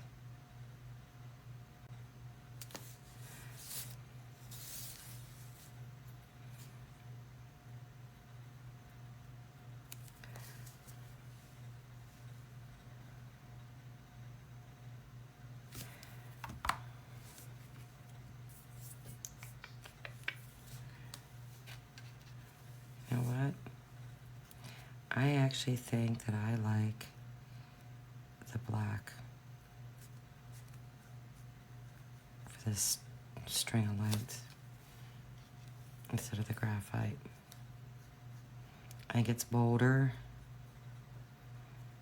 and it just makes those lights pop.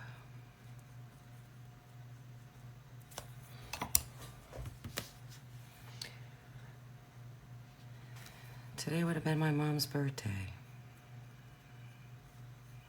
Just realized what day it was.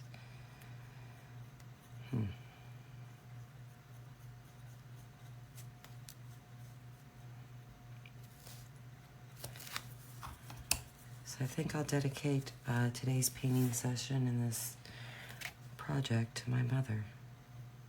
And happy heavenly birthday, Mom. Sure do miss you.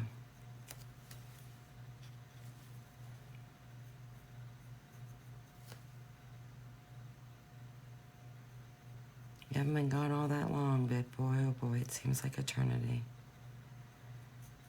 Really, really does.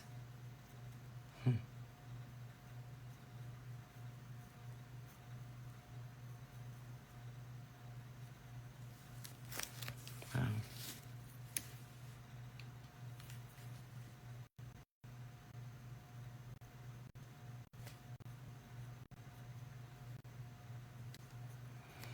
All right, good enough. All right, let that dry. All right, let's start painting some squares. Here's the thing. I know that I want my squares to be green. As a matter of fact, I know I want them to be Hauser medium green.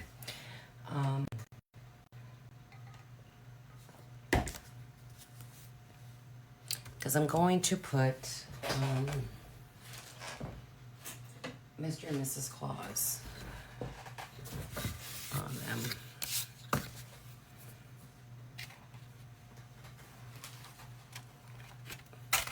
I might be able to get away with putting Mrs. Claus on a red square. I think I want to go 2 green, 2 red.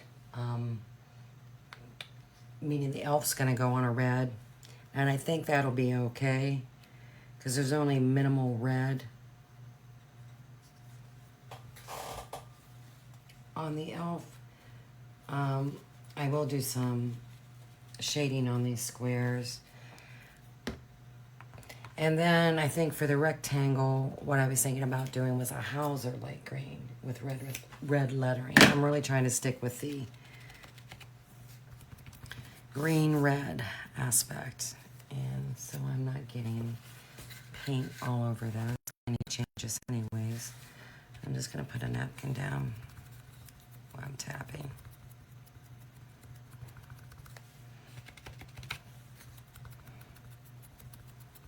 This tablecloth's been down a pretty long time. I'm still in decent shape.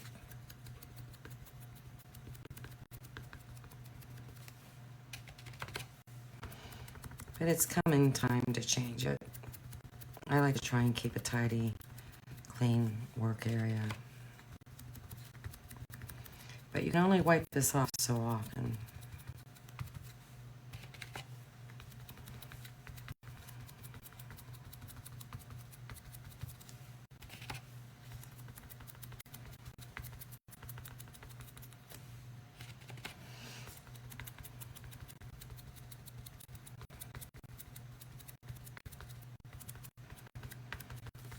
So I'm just using the Hauser medium green.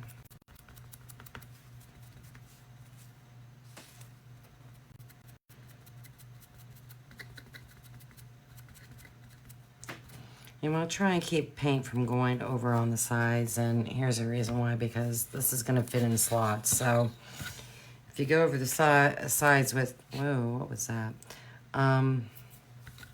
With paint, you're going to make this board a little bit wider, and it could not fit.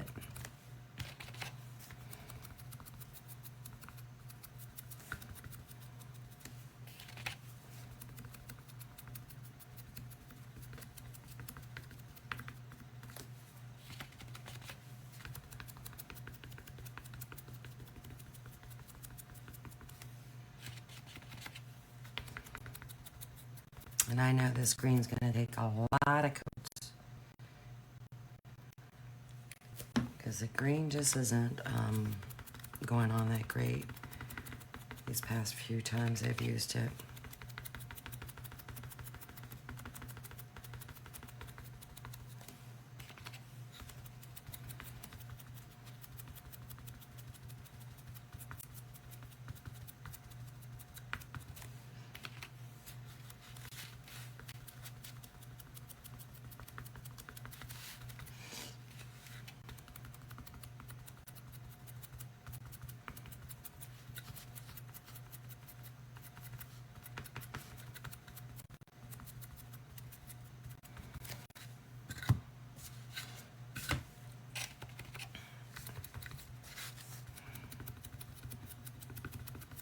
And I think I will shade around the outside of these with the Hauser dark green. I like what that does. It'll be a very minimal shading. I like the extra additional color it puts in it. And two, you know, it darkens the edges and kind of brightens the center. And sometimes it gives the illusion of a spotlight when you put your piece on there. So I kind of like that.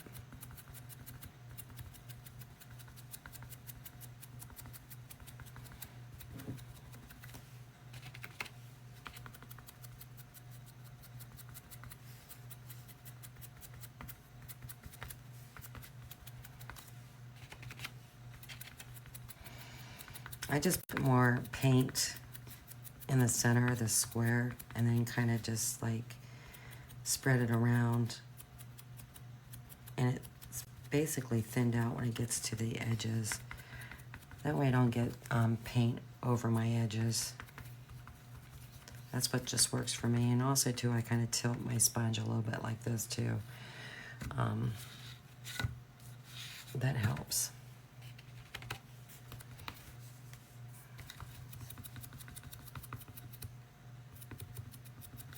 Then I lighten up the pressure too, of how hard I'm tapping on the sponge.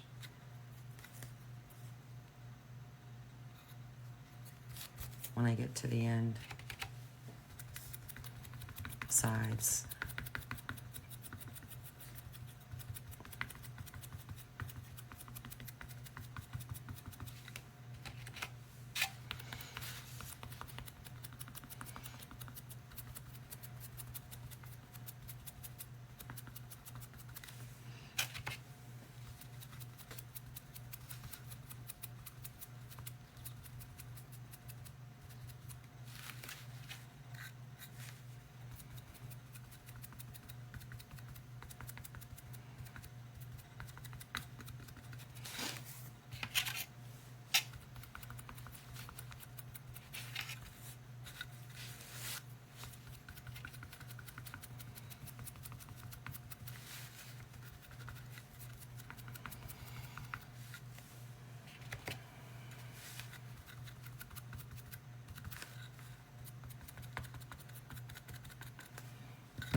Yeah, but I think Mr. and Mrs. Claus look nice on this green. And it might be too much, I don't know. I might not like it.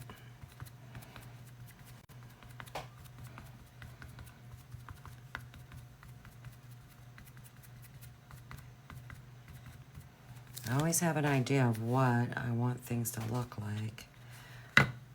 But when you put them together sometimes, not a good choice.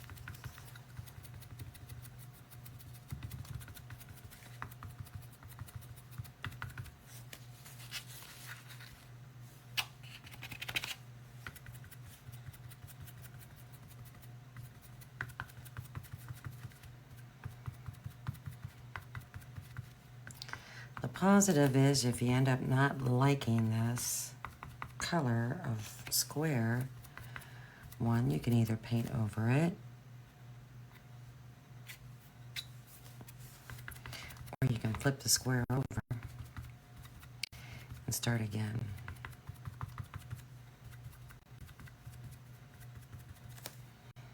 All right.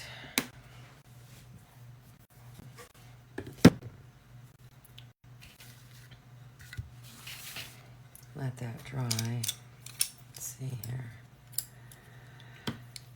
Keep out what I need.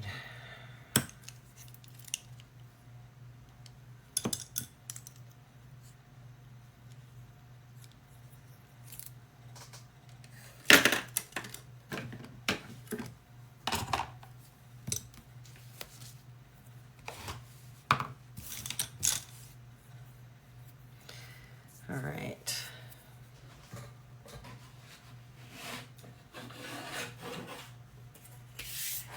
Like I said, I think I want to paint this Hauser light green. I like that. I think introducing another color of green would be nice. But this is, you know, the sign. And then I made these packages, which I need to paint those, but I need to wait until I know exactly what I'm painting. But then, you know, these will go down here in the corner, these little presents. So you don't have to put them on there. I did not score them, forcing you to do that. So it has to be your personal preference.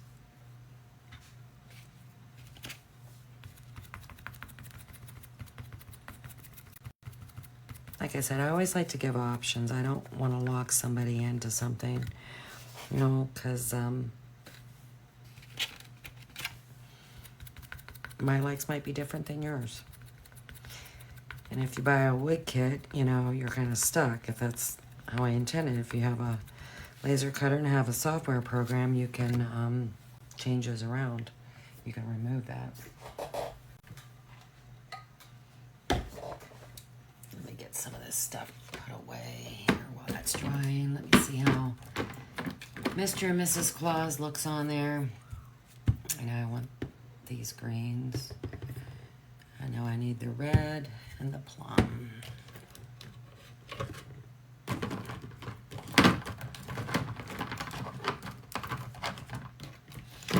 I like to clean up as I go, put away.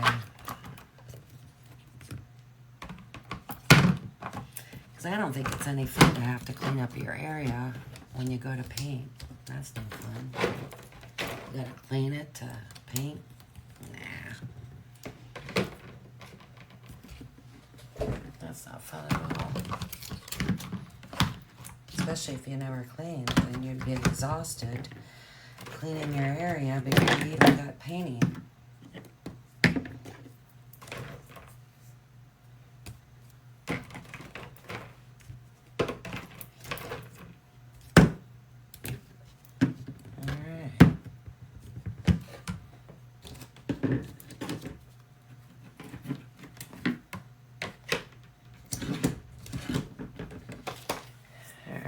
Should be close enough. Let me bring my little things over, set them here, and see what they look like.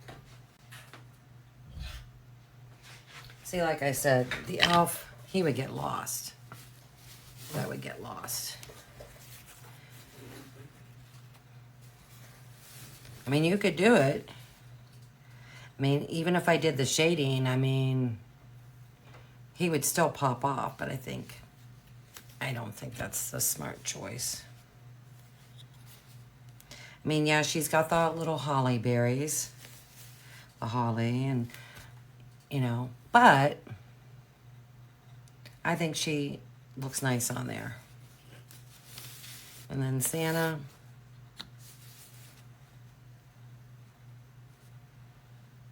What do you think?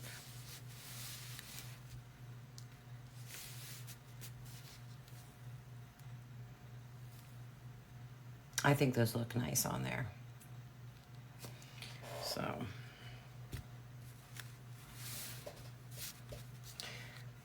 I am going to, you know, I need a bigger coating brush. I am going to shade around the outside edges. I think I'm going to just try and do one thick pass.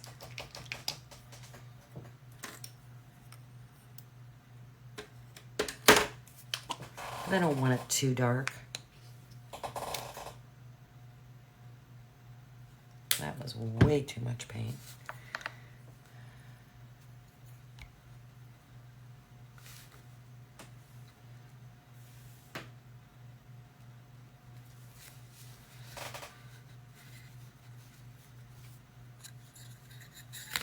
Whoa.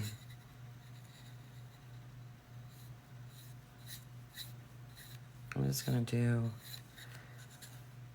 just one pass. I know I don't have as much paint on that as I do the other one, so let me get a little bit more.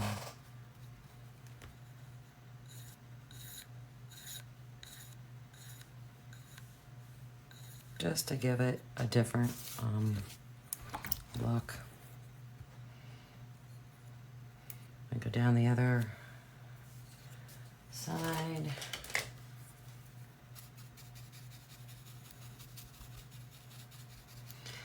This is the mop brush that sheds worse than the cat. The cruddy one.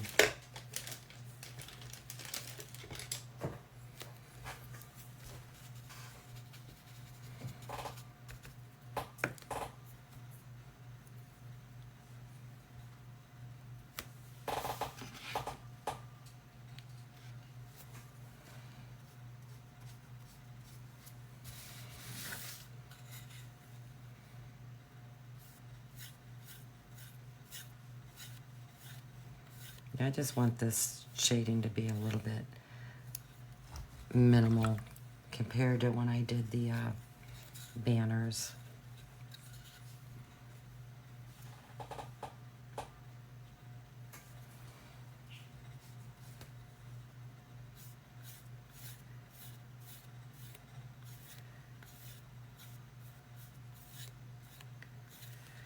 right, I'll let that dry. And go on to the other side. I'm running out of room. Okay.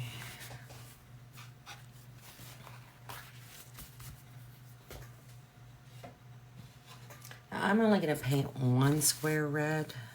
Just one. I really want both of them red, but I don't know.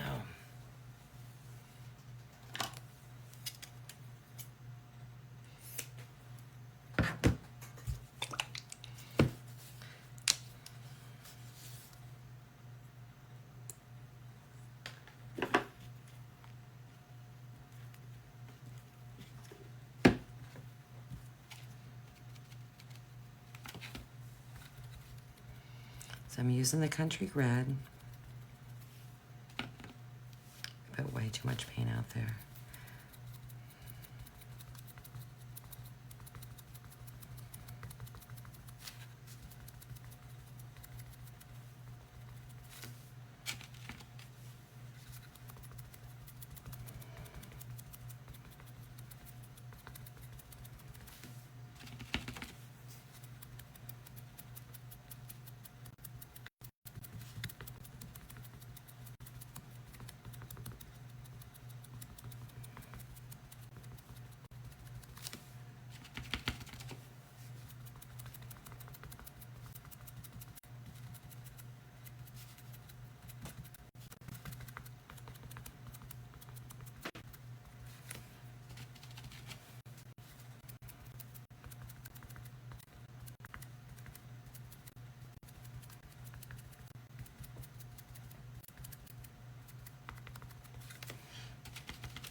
I'm getting pretty good coverage with this red. And usually the red's the fussy one.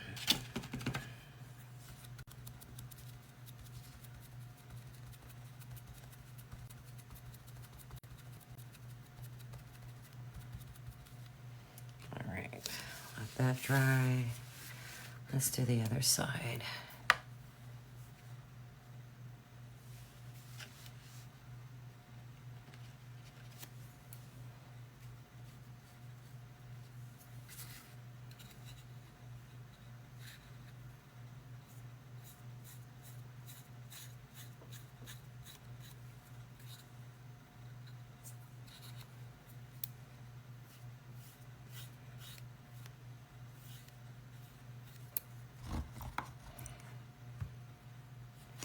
Just very minimal.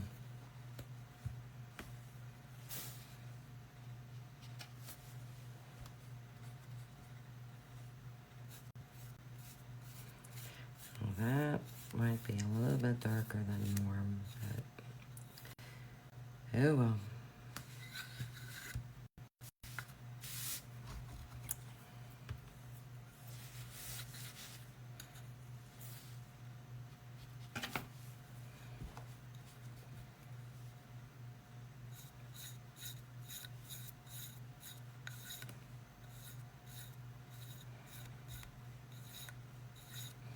I like to hold these in my hands and shade them, and of course I end up, my thumb gets paint all over it, but that's what the wipes are for.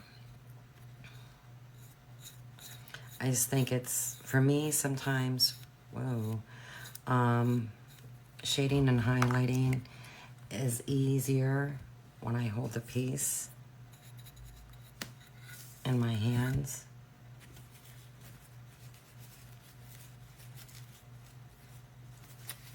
I feel I have more control over my brush and how, you know, so I just rather, sometimes I prefer to hold things in my hands, painting and, you know, base coating, I guess, and highlighting and shading.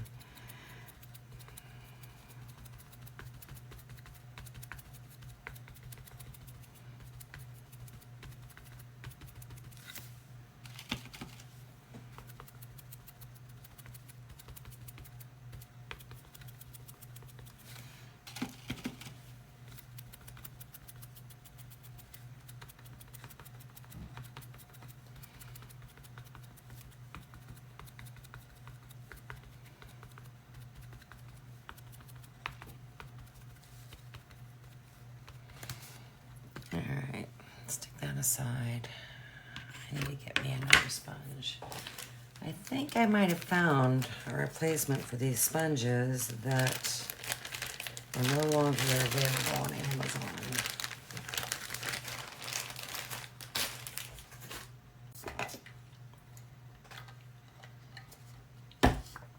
So I'm hoping so, because the Artist Choice ones, no, those are no good.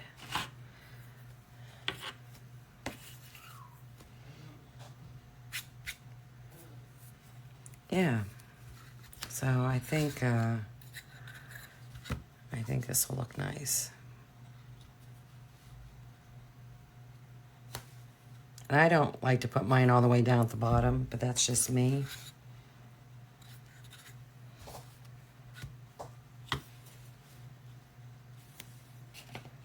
But I think those look nice together. I know you can't see it on camera all that well, but I'll move it down. I'll let this dry, and then I'll place my reindeer and my elf and see how I like it.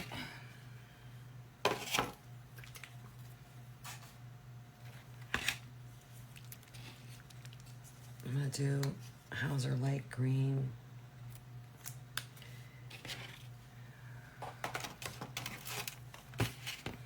For this, I want it a little bit lighter, and then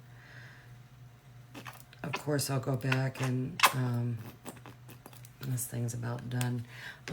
Go back and shade it with the Hauser medium green. But this just brings a different color of green in. And then I'm going to use the country red for the lettering.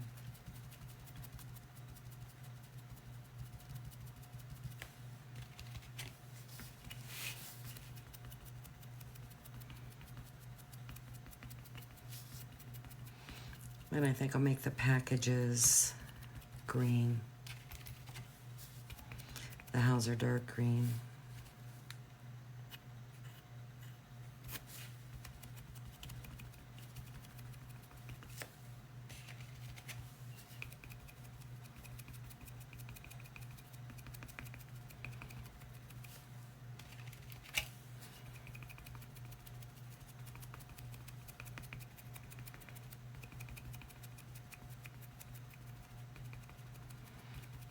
I actually thought about doing that gold, but I don't know how well that would cover.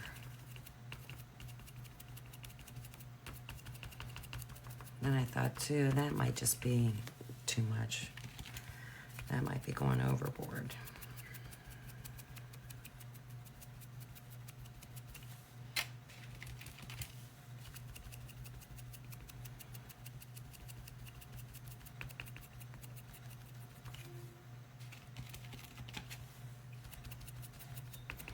But I think this is a pretty color of green. I could have brought in avocado. I love the avocado, light avocado green. But it's a totally different hue. And I think it just would have been too odd together.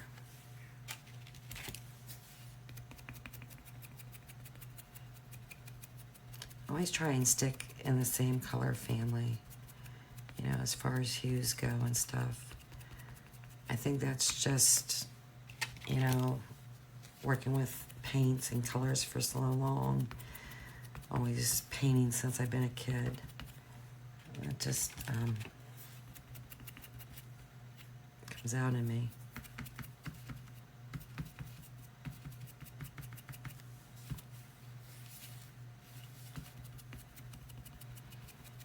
So this definitely is going to take more coats. All right, let's stick that aside. Let it dry. And let's see what our thoughts are on this. All right, so I had concerns about this, about too much red. But honestly, by highlighting and shading the red of this elf, it doesn't look too bad. What do you think? I don't know. And then I thought about, I think this will look good. He will pop off the red. So that's what I'm thinking. I'm going to just paint that other one. I'm going to shade it, and that's that. And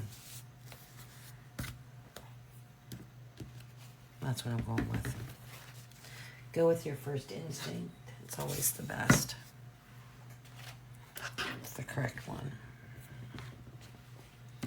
So, and I think once I shade around this red, it'll just help that elf pop even more. So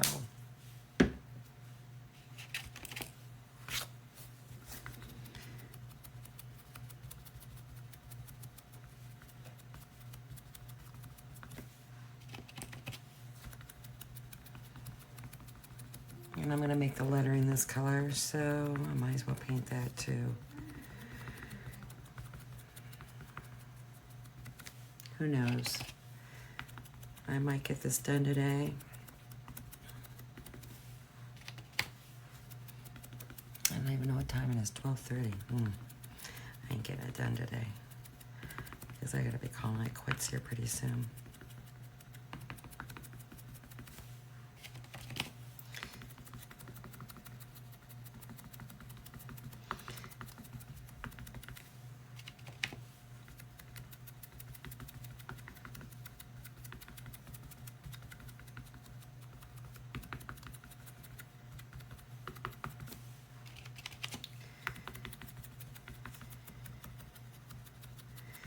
So, it's a good possibility I can come back on later on today. If not, this will be finished this weekend. I mean, not this weekend, next weekend, sorry.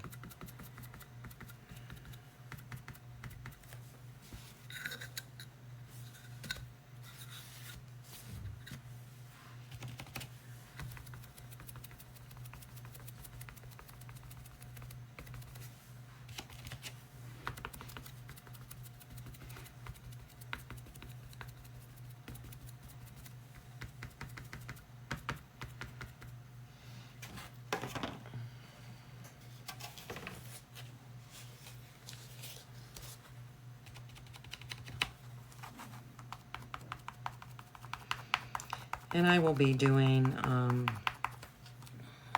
some shading and highlighting on here. Probably definitely highlighting.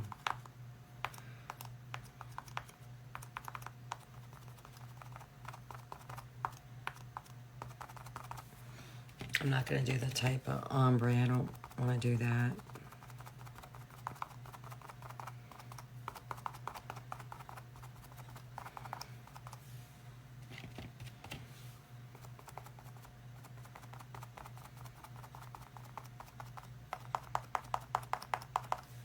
Who knows? Maybe I can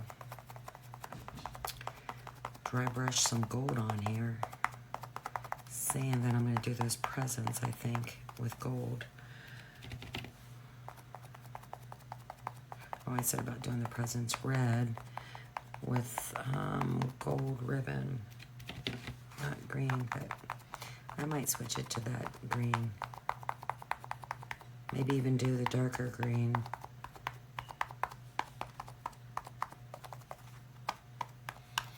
I don't know. Decisions, decisions, decisions.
Mine has lost its stick.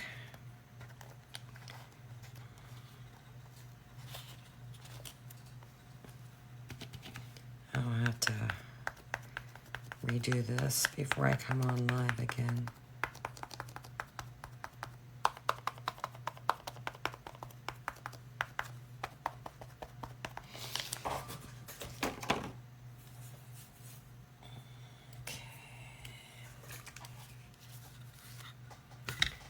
Go over this again. That might be a little bit too bright of a green. I don't know. We'll see. That might just be, we'll have to see how shading around it calms it down. I don't know.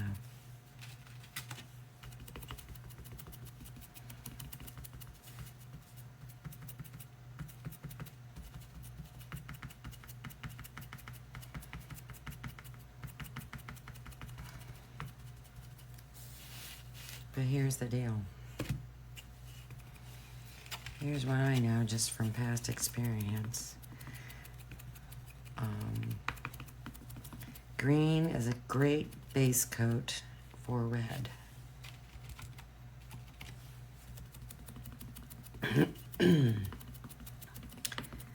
So if I end up not really caring for this,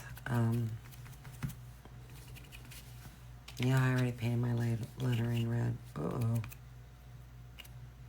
Alright.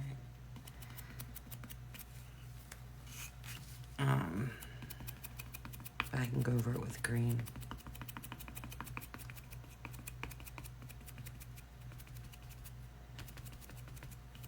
I think it's gonna be okay. I just think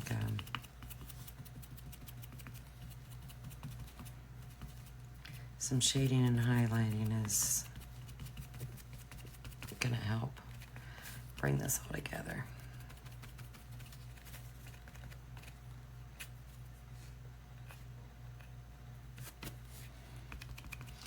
All right, stick that aside and let's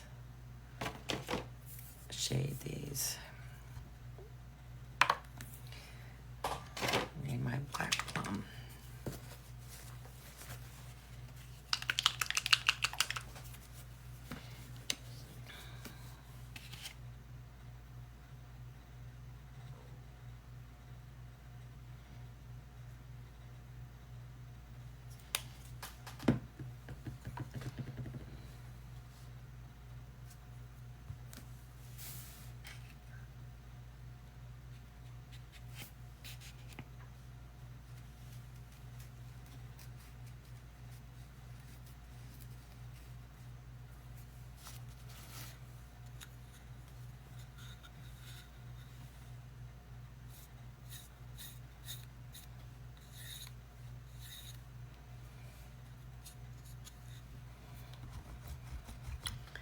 Just a minimal amount.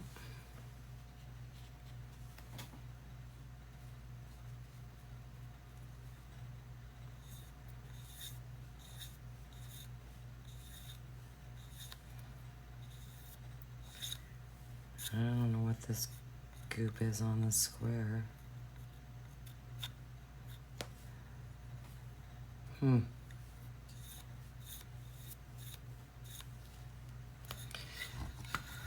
Something.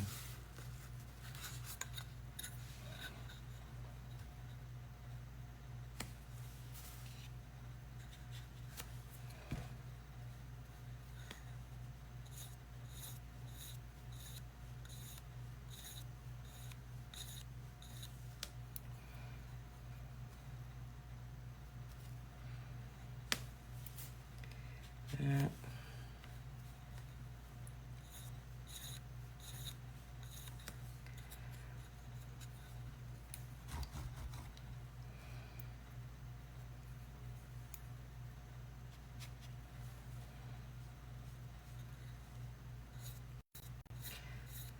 Well, that might be a little bit darker than what I anticipated. I think this needs just hit a little bit more. I don't know what is this garbage? Oh well.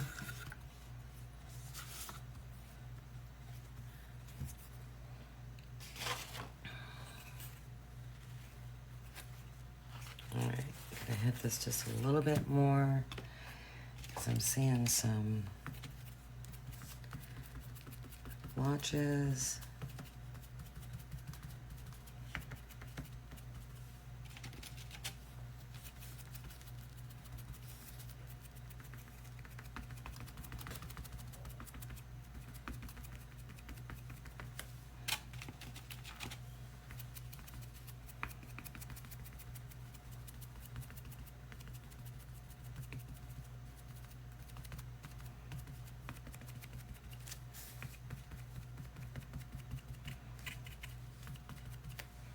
This kind of almost looks like the Grinch green, don't you think? Yeah, you could probably use this for the Grinch. A lot of Grinch stuff for sale. A lot of designs, SVG files, DIY wood kits.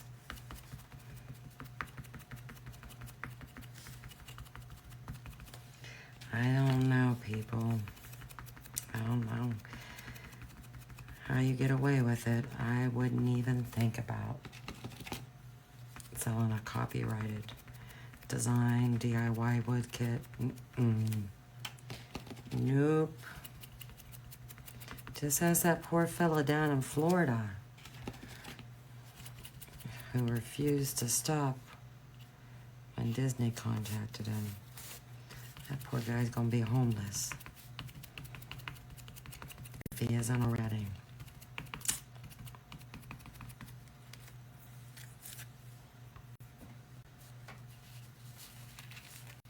Yeah, I think that's gonna be really a different contrast. I kind of wish I would have maybe used this color on that green. I'm not gonna glue it today. I could change my mind. You could come back next week and it'd be different. I don't know yet. I like to ponder about what I'm doing. I just don't slap things together. That's just not who I am. It's almost like there's soap or something in this brush, which I know better because I use it all the time, but there's something in, like a film. It's weird. Very weird.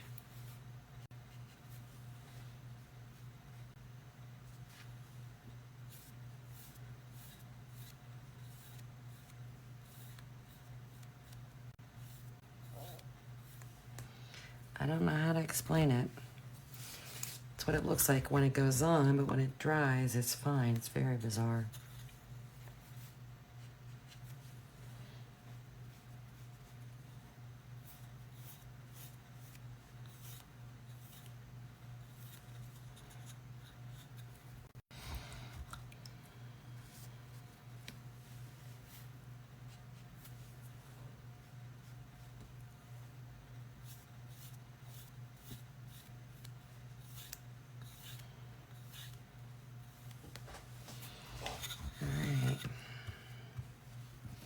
I think that's good.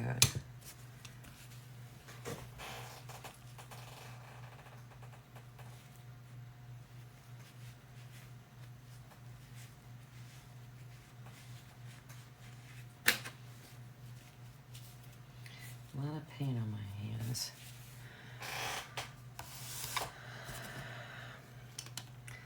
Clean this up a little bit while that red's drying. I'll place these things on top. Whoa. Kind of give you an idea what we're looking at. What I'm thinking.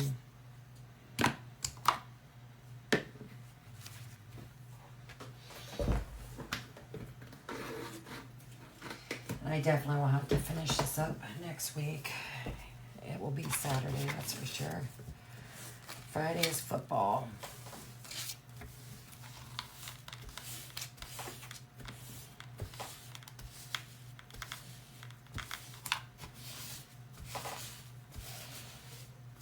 And then we always go out afterwards, so it's a long evening.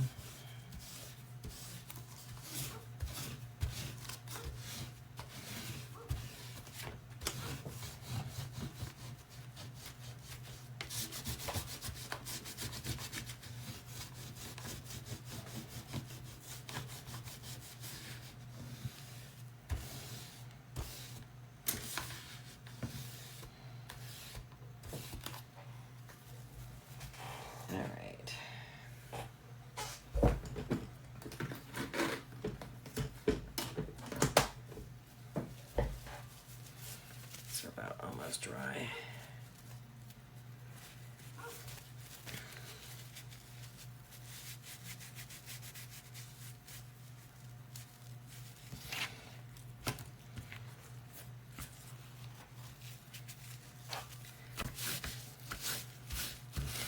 All right.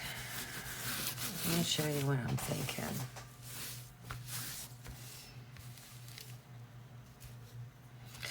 I'm thinking about doing alternating, you know, red, green, with Santa being up top because he's the star. He's the one that delivers the packages. So, I'm thinking the elf down below, like this. And then Rudolph, like this. Then we're going to have that up there, which, let me try and move down a little bit more. I don't know if that green's too much. Let me just take this lettering off so you can kind of get an idea. And you folks will have to, if you choose to watch this all the way through, maybe tell me what you think. What choices would you make? Do you change this green to the Hauser medium green, the sign rather?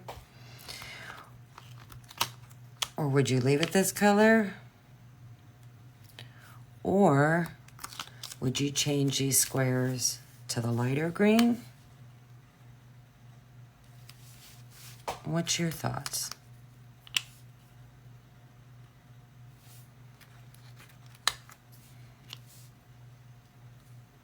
Whoop. So that's kind of what we're looking at. I mean, it's... Let me see if I can zoom out a little bit. It's about all the further I can zoom out. Lift my phone up a little bit. There you go. You can see it as a whole. So I don't know. I don't know what I think about this green. I mean, it's definitely different than the other. I'm kind of thinking I need to go with the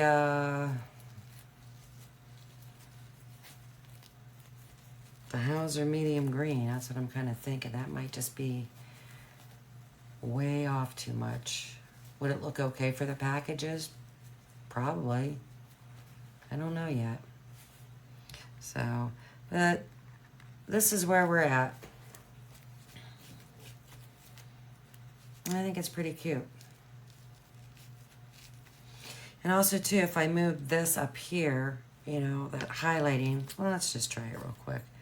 Just out of curiosity. Let's switch these around. Because with this having so much green on the hat, maybe it won't be look too out of sorts. Let's see. Now that actually looks a little bit better. Because this is just, there's hardly any green on him. So that green up there kind of like helps with that. I don't know. So, all right, folks. Well, I'm going to call it quits for the day. I want to thank the two that's always here. Appreciate that. Thank you. So, I will see you sometime next week. Until then, take care. Bye-bye.